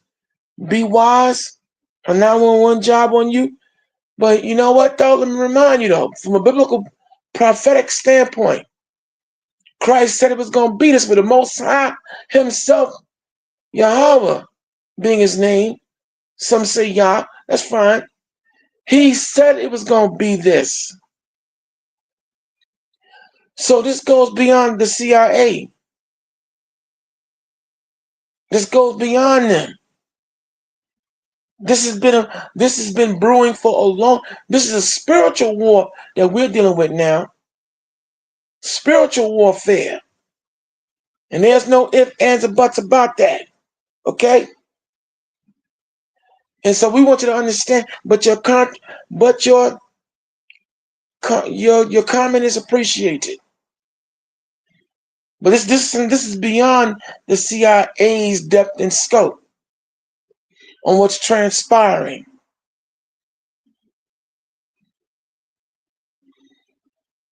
See, when you go back and you re-listen to then President George W. Bush after that whole 9/11 incident transpired, he gave us, in that speech, he said that the campaign America is now going to embark upon is going to be a long and sustained one. And you must either choose to be evil or you're going to be good. And you either going to be for us or against us. And if you are against us, then you are our enemy. So with that being said, we're going to move on now. Now we have OG Willie D giving his take and spin on this whole issue and the fallout that Colin Kaepernick is now experiencing. This is the Lion's Den talking about what's on your mind. The Karma session continues. Go to work, Karima.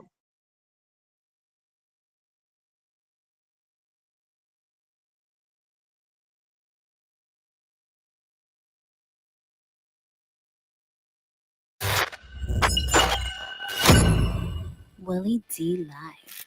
What's up, family? Trey Reed, a 21-year-old black student at Delta State.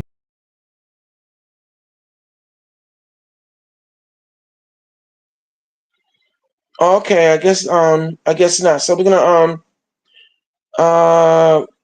continue on.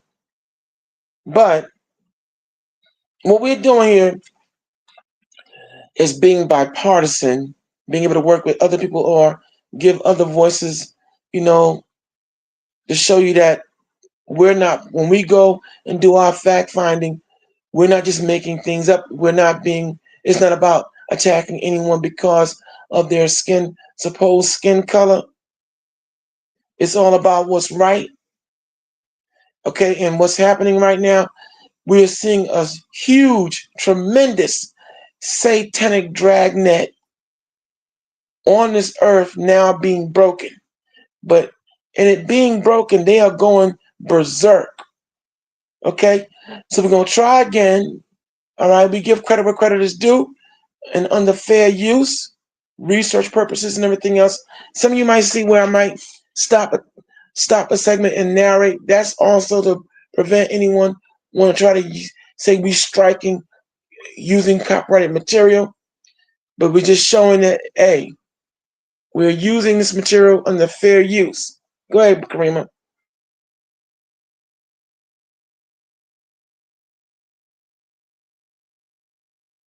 A 21-year-old black student at Delta State University in Cleveland, Mississippi, was found hanging from a tree on campus.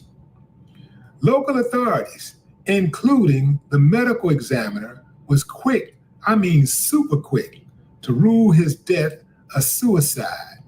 But the family was not buying it. With the help of Colin Kaepernick and his organization, Know Your Rights Camp Autopsy Initiative, I broke the news earlier today with Krista Muhammad of the New Black Panther Party on my Willie D Live channel that the autopsy revealed Trey had a fractured skull in the back of his head. He had contusions. He had bruises on his back and buttocks, meaning that they stomped him, fam. They didn't just bust him in the back of the head and kill him. They stomped him. Now, you got a lot of uncivilized mutts out there who are mad at Colin Kaepernick, even more mad at him because they were mad at him when they first heard the news announced that he would pay for the autopsy. They were saying things like, because the official investigation had already ruled the death a suicide, that Colin Kaepernick should just leave it alone. The critics argued that Colin inserted himself into the case for publicity, suggesting that his involvement was an inflammatory move that cast undue suspicion on an official ruling. Now, why would we have undue suspicion on an official ruling? I mean, our elected officials and law enforcement and all these people, they're so honest. Why would anybody ever doubt them? Yeah, fam. Some of them accuse Colin Kaepernick of paying for the autopsy to stay relevant. It's Colin Kaepernick. He's in the history books. He's going to always be relevant, whether you like it or not, you uncivilized mutts. Yeah. See, what they're really mad about, fam, is that they couldn't just sweep that under the rug. Like, kill another black, hang another black. Just sweep it under the rug. What are you poking around for, man? Leave us alone. Go back to the big city. Yeah.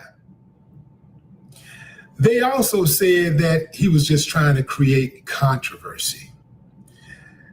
Also, they said that he was fueling racial tensions.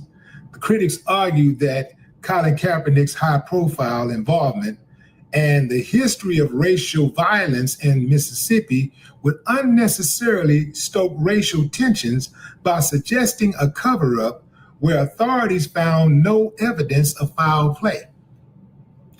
If Mississippi is indeed a post-hanging state, a post-racial state, the history should be just that, history.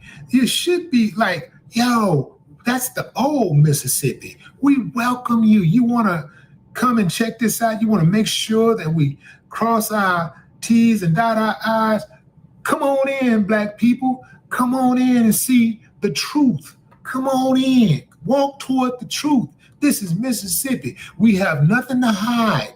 That's the old Mississippi. That was our ancestors who was hanging your ancestors. That was our ancestors who did all that bad stuff in the 60s and the 70s and the 80s and the 90s and the 2000s. That was them, not us. Oh, this is a different Mississippi. That's what they should have said, right? That sounds like right to me. They also were worried that Colin Kaepernick getting this second autopsy done was going to somehow discredit the officials. Some commenters on social media accused Colin and others of seeking to delegitimize the official medical and law enforcement findings for their own agenda. Not seeking this information because of all of these inconsistent stories. First, he was found. This is law enforcement now. How are you going to believe law enforcement if they're telling different stories? Like, believe us anyway. No matter what story we tell you, just believe us. First, they say the boy was found dead in his dorm room. Then, come to find out, no, he's hanging out. He's outside hanging out. But he ain't hanging out chilling with the friends and stuff. He hanging from a tree. Because they killed him. And now on every level, it's being covered up. Where he was found at, near the pickleball court. Cameras everywhere, fam. But they had, none of these places have pulled camera. Law enforcement has yet to say, hey, family, come on over here. We got the footage. We got video, just like we always do when we out here trying to solve a crime. We find video, we get the video, we pull the video from homes, we pull the video from the schools, we pull the video from anywhere we got a camera. We just keep on pulling video until we locate our target. That's what we do.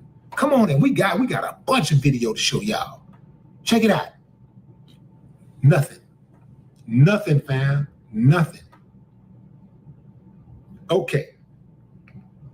Now, we talked about the detractors. Now, this is why Trey Reed's supporters want that information, wanted the second independent autopsy done.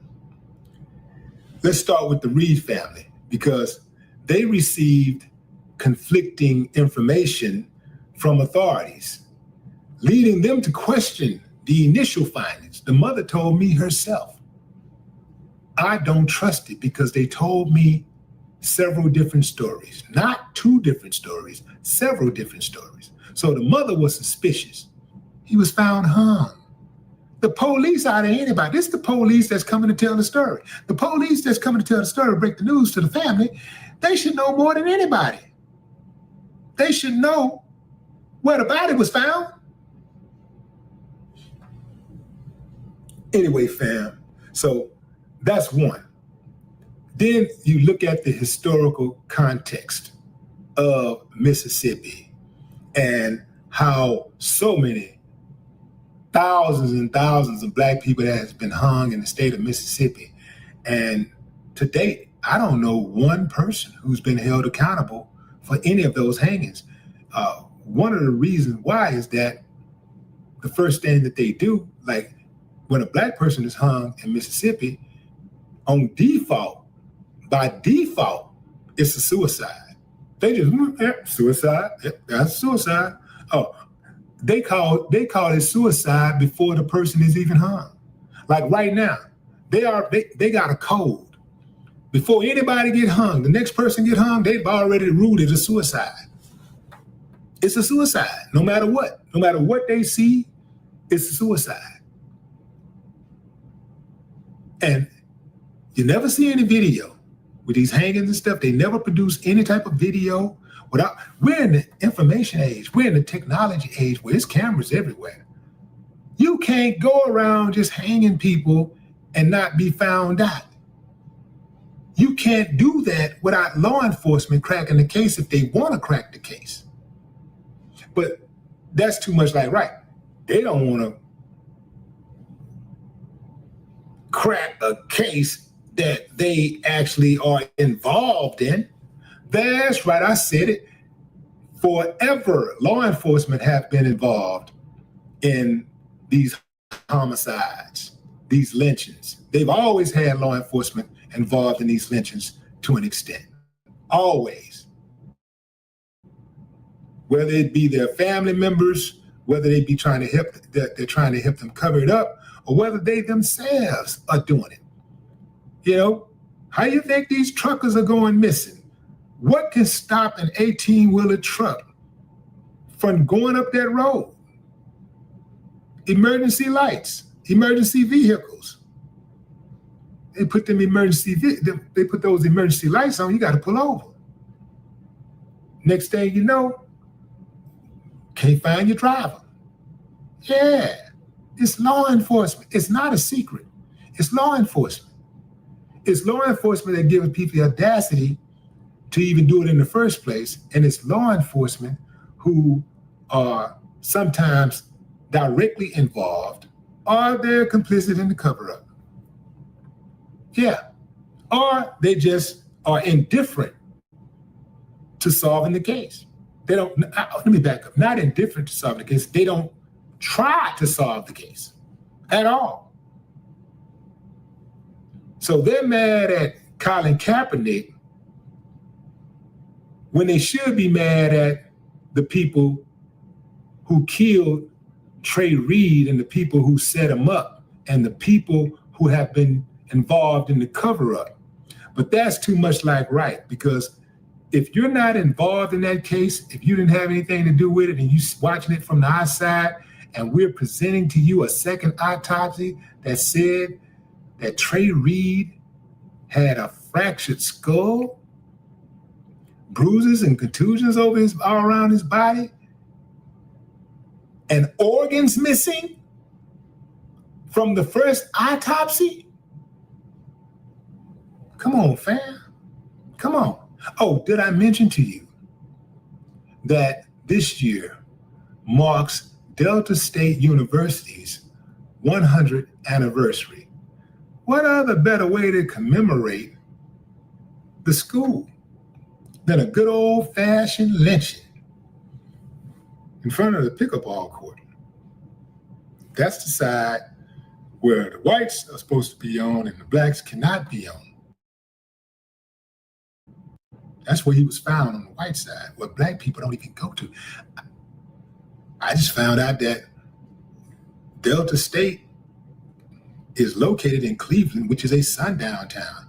Sundown town meaning that black folks got to be out of town or be in their house by sundown, or else that's a free pass for them to inflict pain, to harm them.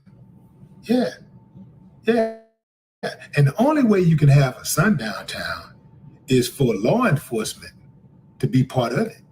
Law enforcement got to give you a pass. They got to be involved in it.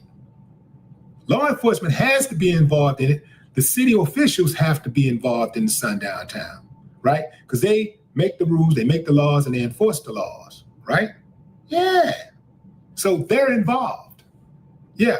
If this is indeed a cover-up, which I highly suspect that it is, The local officials are absolutely involved. But what say you, fam? Drop a comment. I'd love to hear your thoughts. Colin Kaepernick.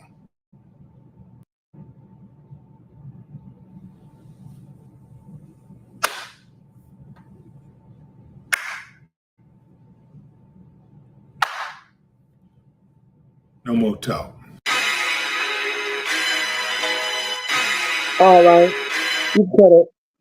See, that's OG Willie D. So there you go, everybody. Now see, I gotta tell you, these cases are getting. I'm not surprised at the whole scenario. There's some demonic activity going on in Mississippi, and may the Lord come through with wrath now more than, and we need it now. No more talking. You just come on through and deal. Now, the bottom line is, like I said, you're tuning into the Lions Den. I see IBM, Indigenous Black Man, is on the set. Welcome.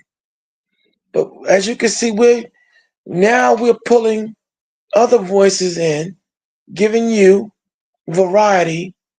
You know that myself and the Seventh Answer, we do our own sleuth and detective work, and we're ace at it. But now I felt like bringing in other voices, giving you all a variety pack,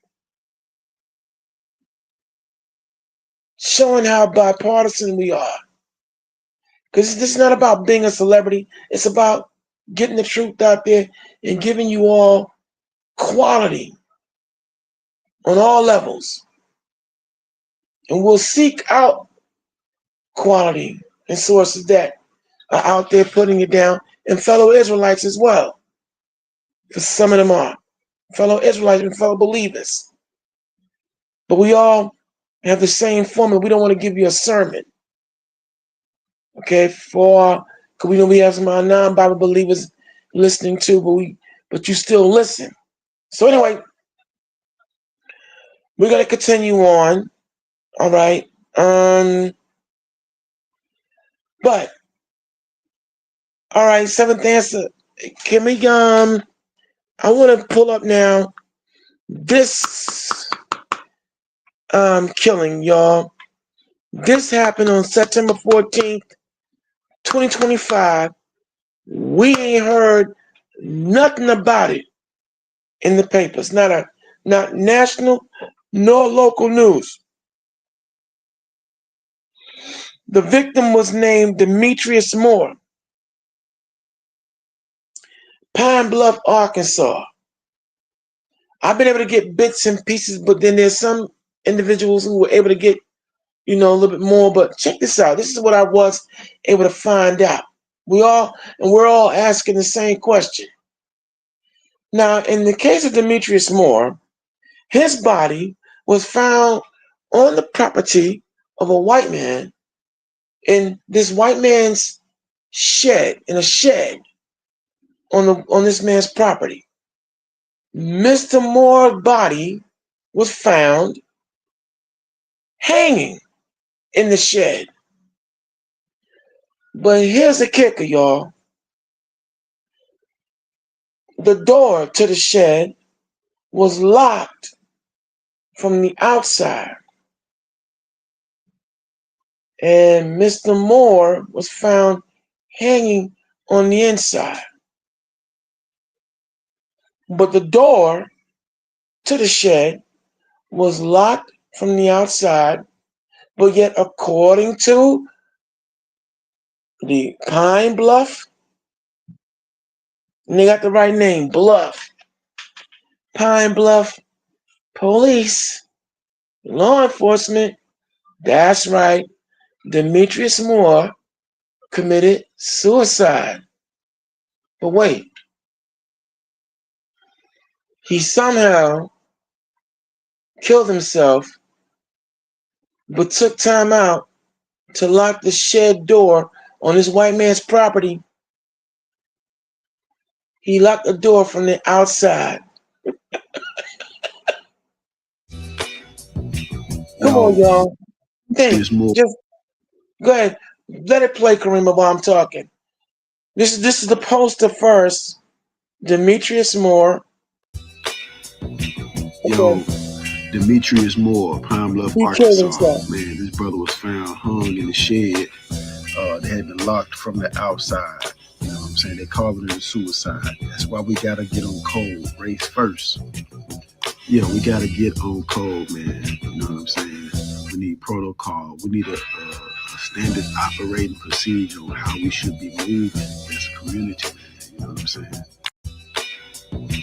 Yo, Demetrius Moore, Pine Bluff, Arkansas. Man, this brother was found hung in the shed. They had been locked from the outside. You know what I'm saying? They called it a suicide. That's why we gotta get on code. Race first. Yeah, we gotta get on code, man. You know what I'm saying? We need protocol. We need a standard operating procedure on how we should be moving. On September the 14th, 2025, in Dollar Way area, a young man named Demetrius Moore, known to many simple as D, was found hanging in the shop. Since that day, authorities have released no official information. On September the 14th, 2020. Yeah, these are all simple shorts. I want to just get to the point quicker, but these are all shorts. But listen, like I said, I've been doing some digging, and like I said, from a local standpoint, there's hardly any information on this story.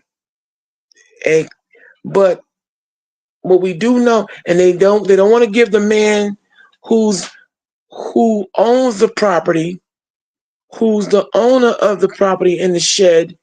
They don't want to give his name. Okay. They're all hush hush about how was Demetrius Moore able to kill himself, according to them, and lock the door from the outside before doing so. Because the shed had no windows, y'all. This one I do know forensically, the shed had no windows. So how that happened? Okay. These are short, so you can drop that. And I have another video I want you to drop. This brother, he's an Israelite, he also went investigating this case as well. You know what I'm saying? Because like I said, it's hard to keep up with everything that's happening. That's why it's good to have a network. And now all black media, we need to start coming together, working together. But I'm giving you again my uncoverings in Pine Bluff, Arkansas. You can't get. Look, I don't know why some black folks even want to live in these areas. Okay, among these people. I'm gonna just say it like that. Because this is the end result. We do, as a gentleman said, need to get on code and stop seeking validation from others and have our own and build our own communities once and for all.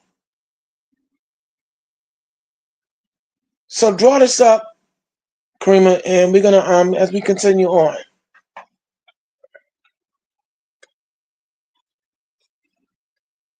Because I mean, like I said, let me see what's out there.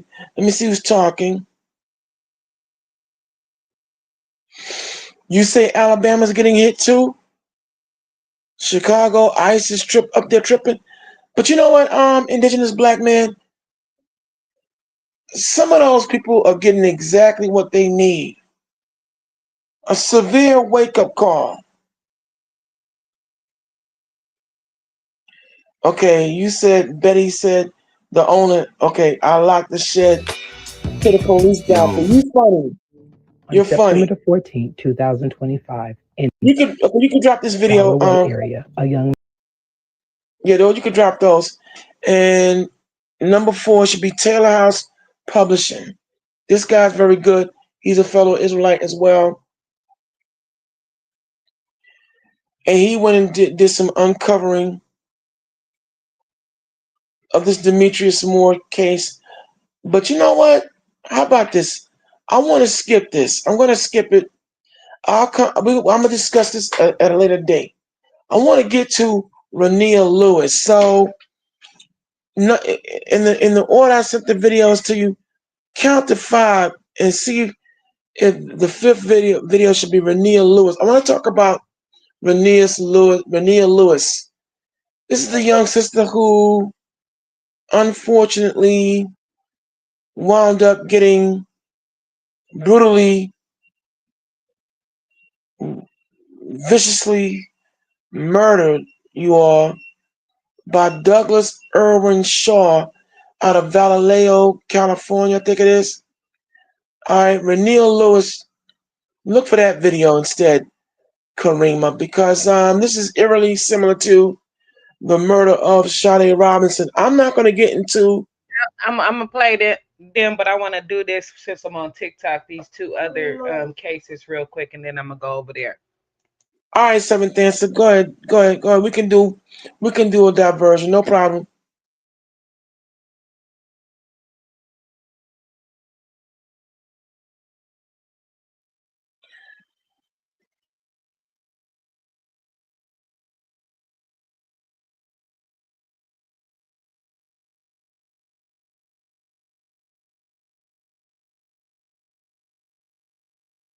Family was hanging from a tree, a Javion McGee. So put it up full mass. We got updates to share. So questions are still lingering over the death of Javion McGee after his body was found tied to a tree in North Carolina. Now, if you all remember, after his death, or since his death, authorities have released more details. His family is fiercely Yeah, this is the case. If you remember, we covered this case, Javion McGee, the young man who supposedly drove from Chicago, Illinois, all the way to North Carolina. I think it was Trumbull, North Carolina, to commit suicide. He didn't kill himself in Chicago, in his native Chicago. No, he decided to get into his pickup truck, because he was a truck driver, and he decided to go all the way to North Carolina to hang himself from a tree. That's right. Suicide, y'all. Go ahead, Karima.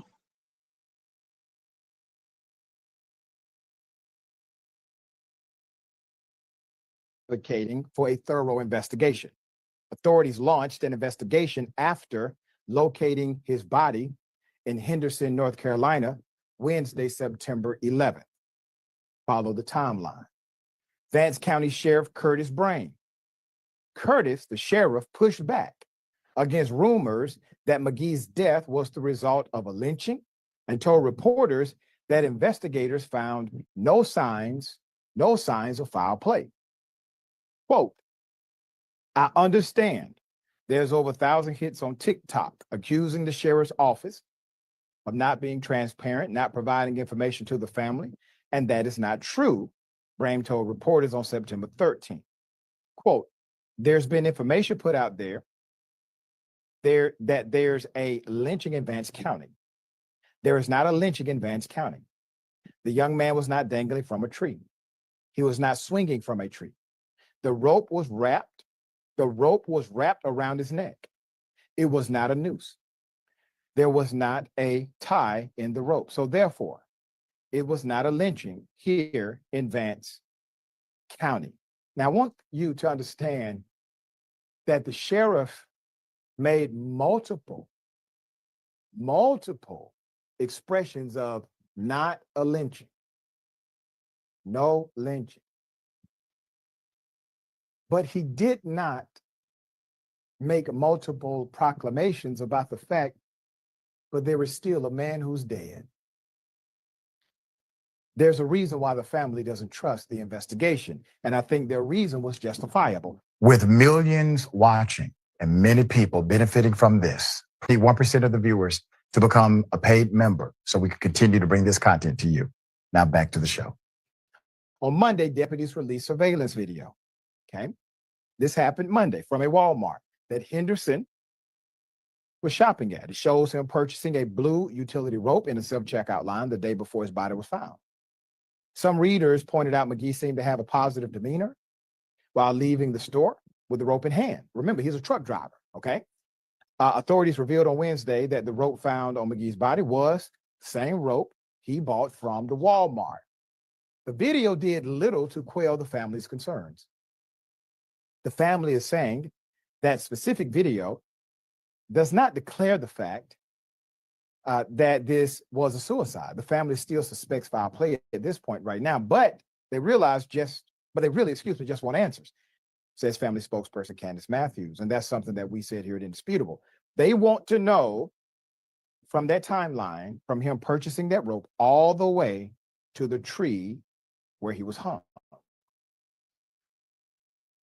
At a press conference on Wednesday, lawyers for the family added that they're still investigating whether McGee's death was the result of a hate crime, saying, quote, any suggestion it's a suicide would be grossly premature. The family has shared that McGee had no history of mental illness. We shared last time he had no issues with a criminal history or criminal underworld. Now, using surveillance footage and GPS data, investigation pieced together a timeline of McGee's movements.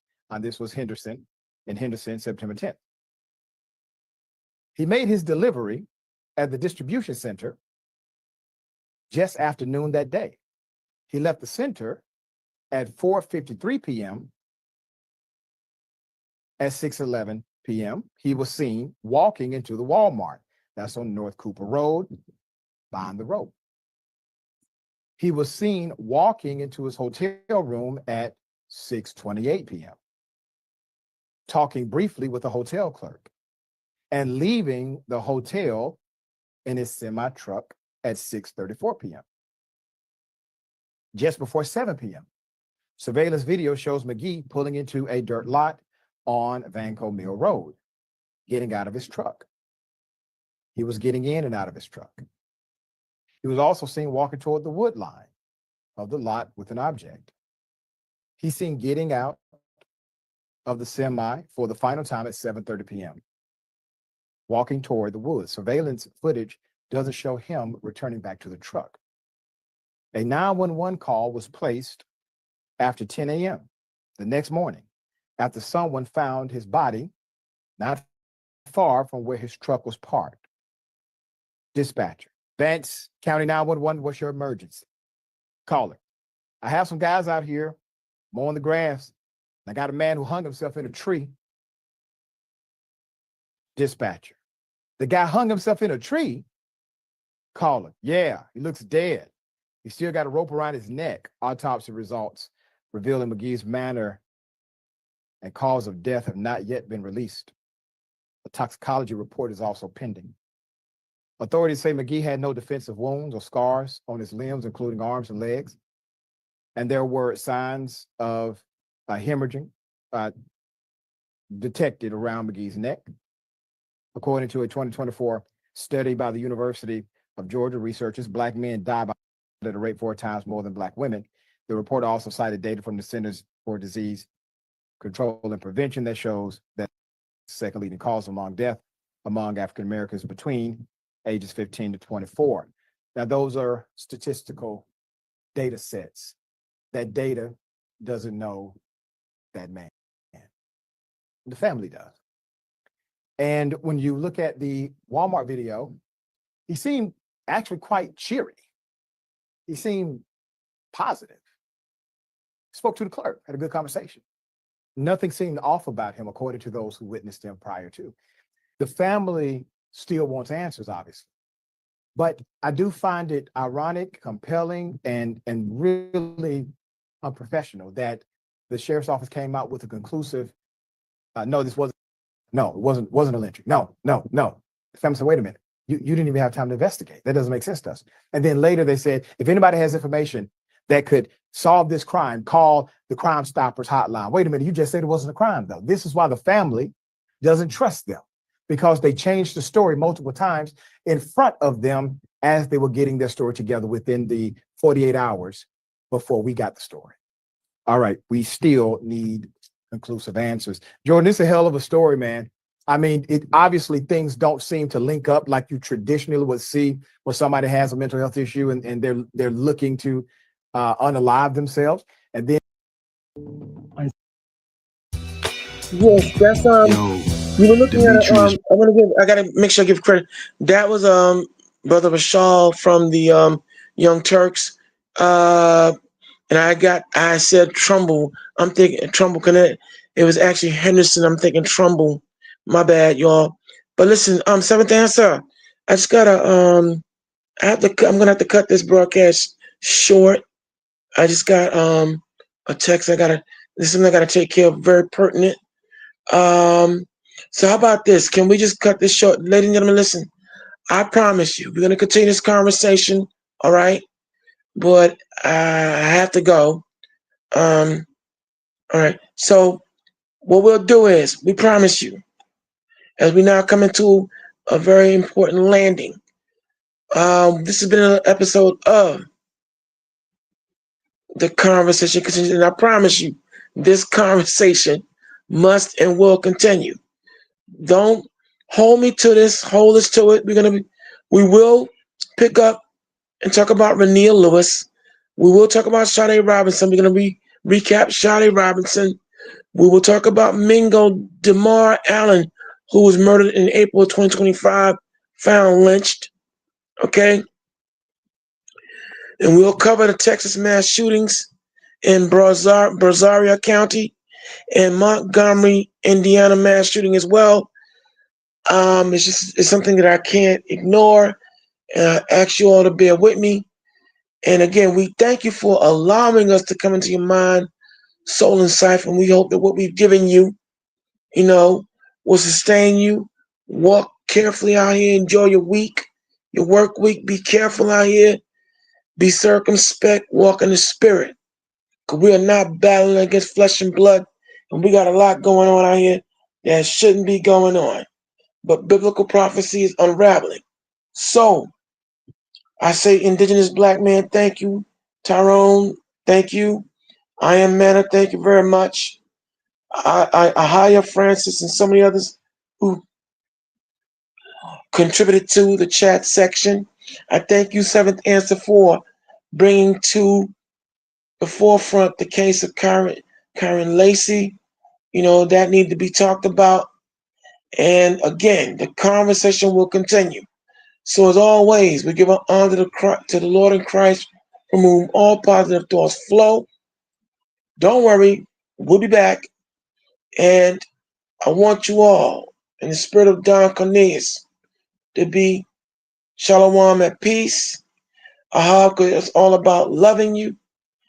And Napash, watch and guard and protect your soul. And we're up out of here. Okay, so I'm going to end it with this last little victim that just happened, I guess, yesterday or day before yesterday. And then I'm going to close it out. Okay, you going to hold it down then? Yeah, and then thank you, Karima. Thank you. Thank you.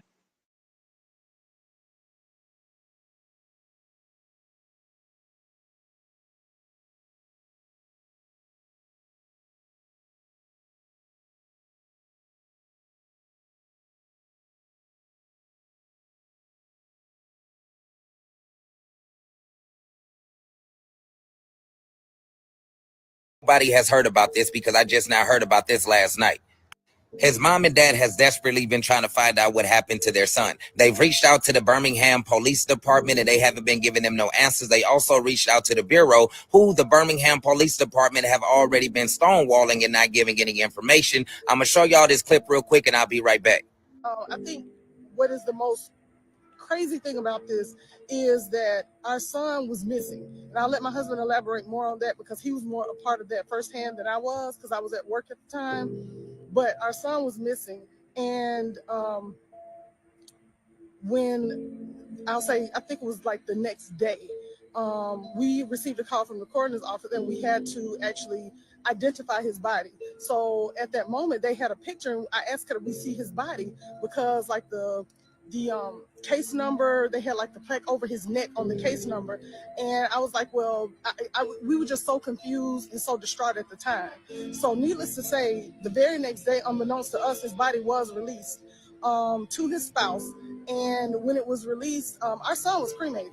So this is what we have of our son. And it was mailed to us by a third party, which we are grateful for. But this has been traumatizing. It has been a lot, and we just want answers. So now that's what's so fucked up and crazy. Now, why would they hurry up and rush and cremate this young man before his family is able to see him, knowing damn well they wanted to see him and they was telling them that they wanted to see him? They didn't give them a second chance for another autopsy. They didn't give them a chance to even lay their eyes on their son. Mingo Allen's mom and dad explained how when they saw the picture of Mingo Allen, they had this plaque over his neck as if they was hiding his neck and didn't want anybody to see it. So on that photo, they had that plaque hiding over his neck. They wouldn't allow them to see him, and also they wouldn't even allow them to take pictures of the photo that they were showing them. Now that they've been consistently reaching out and trying to get the documents and getting the information that's supposed to be public records, they've been trying to tell them that they're not next of kin. But they were next of kin enough to be able to come down there and to be able to verify if that was their son or not. I have no idea who the spouse is. The family has not mentioned the spouse. But if they're giving the mom and the dad a hard time, then I say that y'all get the spouse involved and have the spouse going down there and demanding all of that paperwork and demanding some answers. There's absolutely zero reason we should be at the end of September this year, and this happened at the beginning of April. I believe that they said that it happened on April 2nd. Here's another example of why black people jump up quickly anytime that a black brother or sister is found hung from a tree. Yes, I understand that self-unaliving is an issue, and I definitely understand that mental health awareness is very real. But when you have situations like this, when a black brother was found unalive and the family is demanding to be able to see him and then they quickly rush to hurry up and cremate him, that's when you feel like something is wrong, and that's when you feel like you need to get everybody involved so therefore justice can be served. Now, if they treated people appropriately and did the right things by people and allowed people to be able to see their child when his family was demanding to be able to see their child before they rushed to cremate him, people probably wouldn't be jumping up and thinking that something suspicious was going on here. But the fact that they jumped up quickly to be able to hide this and to try to sweep it underneath the rug and try to keep the family from being able to see him lets people know that there was something foul and suspicious and fucked up going on. I have never, one time in my life out of the many of white brothers and sisters I have known to self-unalive themselves ever heard them hurry up and cremate them before somebody in the family got to see that person. But this has happened multiple times when it's happened to a black brother or sister where they'll quickly try to hurry up and cremate them, so therefore a second autopsy cannot be done and or the family cannot see him to see if there was any bruises and or broken bones or anything done to his body.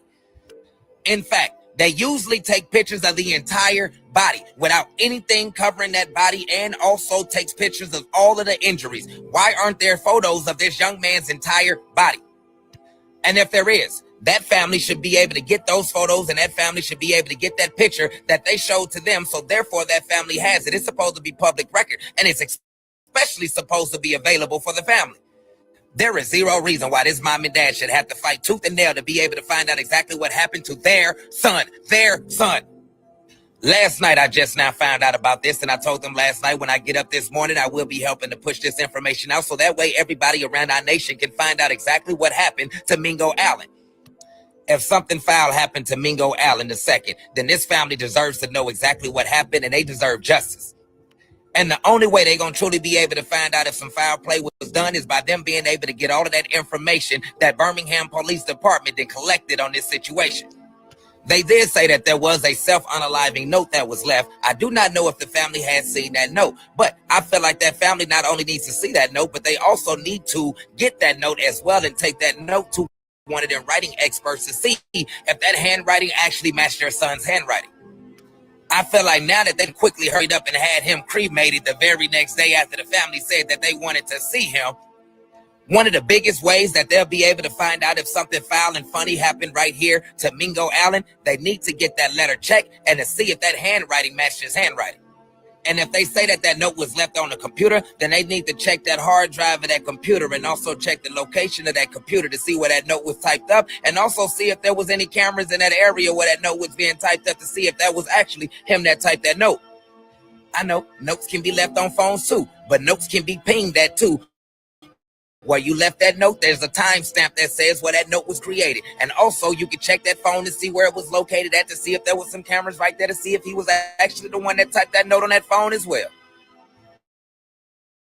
But the most foul and bogus and fucked up and goddamn is hurry up and rush to cremate that young man, knowing damn well that family wanted to see him and knowing damn well that family probably was going to want to do a second autopsy.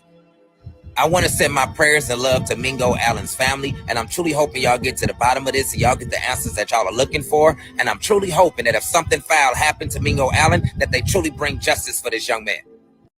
30-year-old Mingo Allen II was found hung down in Birmingham, Alabama at the beginning of April. Now, the craziest part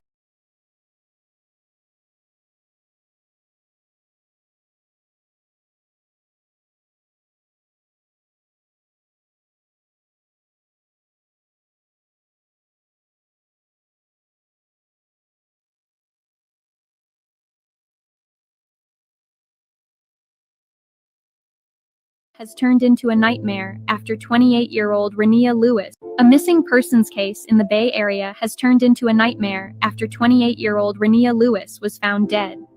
Her body hidden in a secret wall that leads to the attic of a Vallejo home. And tonight, officials say the suspect has confessed to killing her. Police say Lewis was first reported missing last week after her family could not reach her, and her phone was later discovered on the roof of a nearby school. Investigators followed digital leads that took them to a home on 14th Street in Vallejo, but during the initial search, nothing was found. It wasn't until they returned with a warrant that detectives uncovered a concealed entry leading into the attic, and inside was the heartbreaking discovery, the body of Renia Lewis. Hours later, 41-year-old Douglas Irwin Shaw, a Six Flags employee, was arrested at his job and taken into custody without incident. Officials say Shaw confessed during questioning, admitting he was responsible for what they called a heinous crime, but they have not released any clear motive or explained his connection to the victim. Renia's devastated family said they had prayed for her safety and collapsed when told the truth. Vallejo's police chief Jason Taw called the act senseless and promised justice. Shaw is now being held in the Solano County Jail without bail as the investigation continues, and the community asks how something so horrific could happen in their own backyard. Do you think justice will be enough for a family who lost their daughter in such a disturbing way? Fellow Americans, the FBI. What did she do to you for you to kill her and then put her in a wall? When he said, "We found your daughter," I just collapsed. I was like, I can't believe this. And I was praying. I said, God, please don't let it be her. Please don't let it be her. And he did not answer my prayer. It was the news no one in 28-year-old Renia Lewis's family wanted to hear. Police found her body behind a wall inside this home on 14th Street in Vallejo. Her mother last texted her on Friday and thought it was unusual not to get a response. When they found her body behind the wall. They nailed her body behind the wall. Vallejo police announced late Tuesday that they had arrested Douglas Shaw. It's still unclear what his relationship is to Renia or to the home. The person that they have in custody is being cooperative, stated that he did indeed kill Renia. He threw her phone on top of the school. That's the most information that I have. Police now have Renia's phone, which her family says last pinged at this address. Her mother used the Life 360 app to track her final location, and her cousin LaToya helped lead the family's search in the area. Renia was the best loving person. The girl loved to cook. She loved her family. Since they began sharing flyers with her mother's number, the family has received numerous prank calls, people pretending to be Renia, luring her mother to false addresses and demanding money. I am devastated. That's my youngest daughter. Her birthday is on Monday. She would have been 29. What did she do to you for you to kill her and then put her in a wall? When he said, "We found your daughter," I just collapsed. I was like, I can't believe this. And I was praying. I said, God, please don't let it be her. Please don't let it be her. And he did.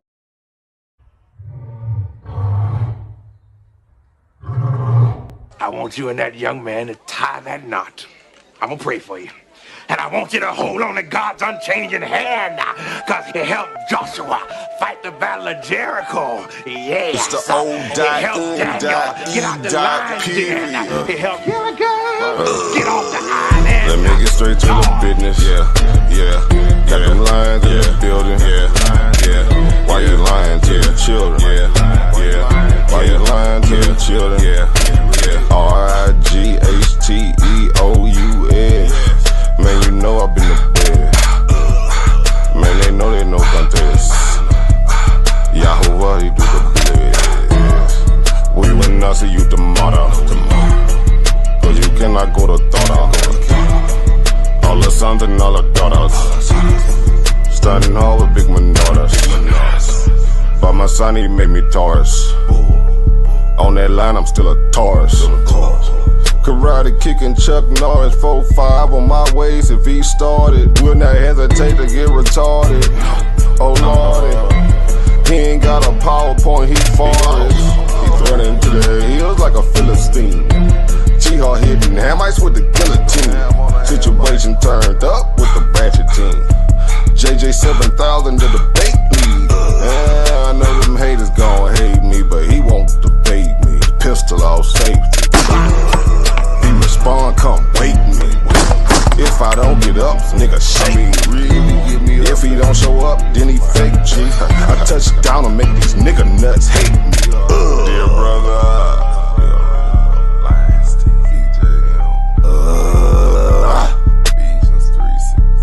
Balling and crawling all the way from H-Time. Let me get straight to the business. Man, them lions in the building. Why you lying to them children? Why you lying to them children? You gon' cry, you gon' get it. Me, I'm like a frog, nigga, ribbit. Of course, it's in the spirit. I just got the Porsche, she can steer it. Mito got the raw, Shaq and Willie. Lamborghini doors, you better not spill it. Mama's high, say I'm more than just a villain. Mama's cry, I'm dope and wide for her children. Suicide, immortalized as the realest, yeah. Death by gun, black suicide.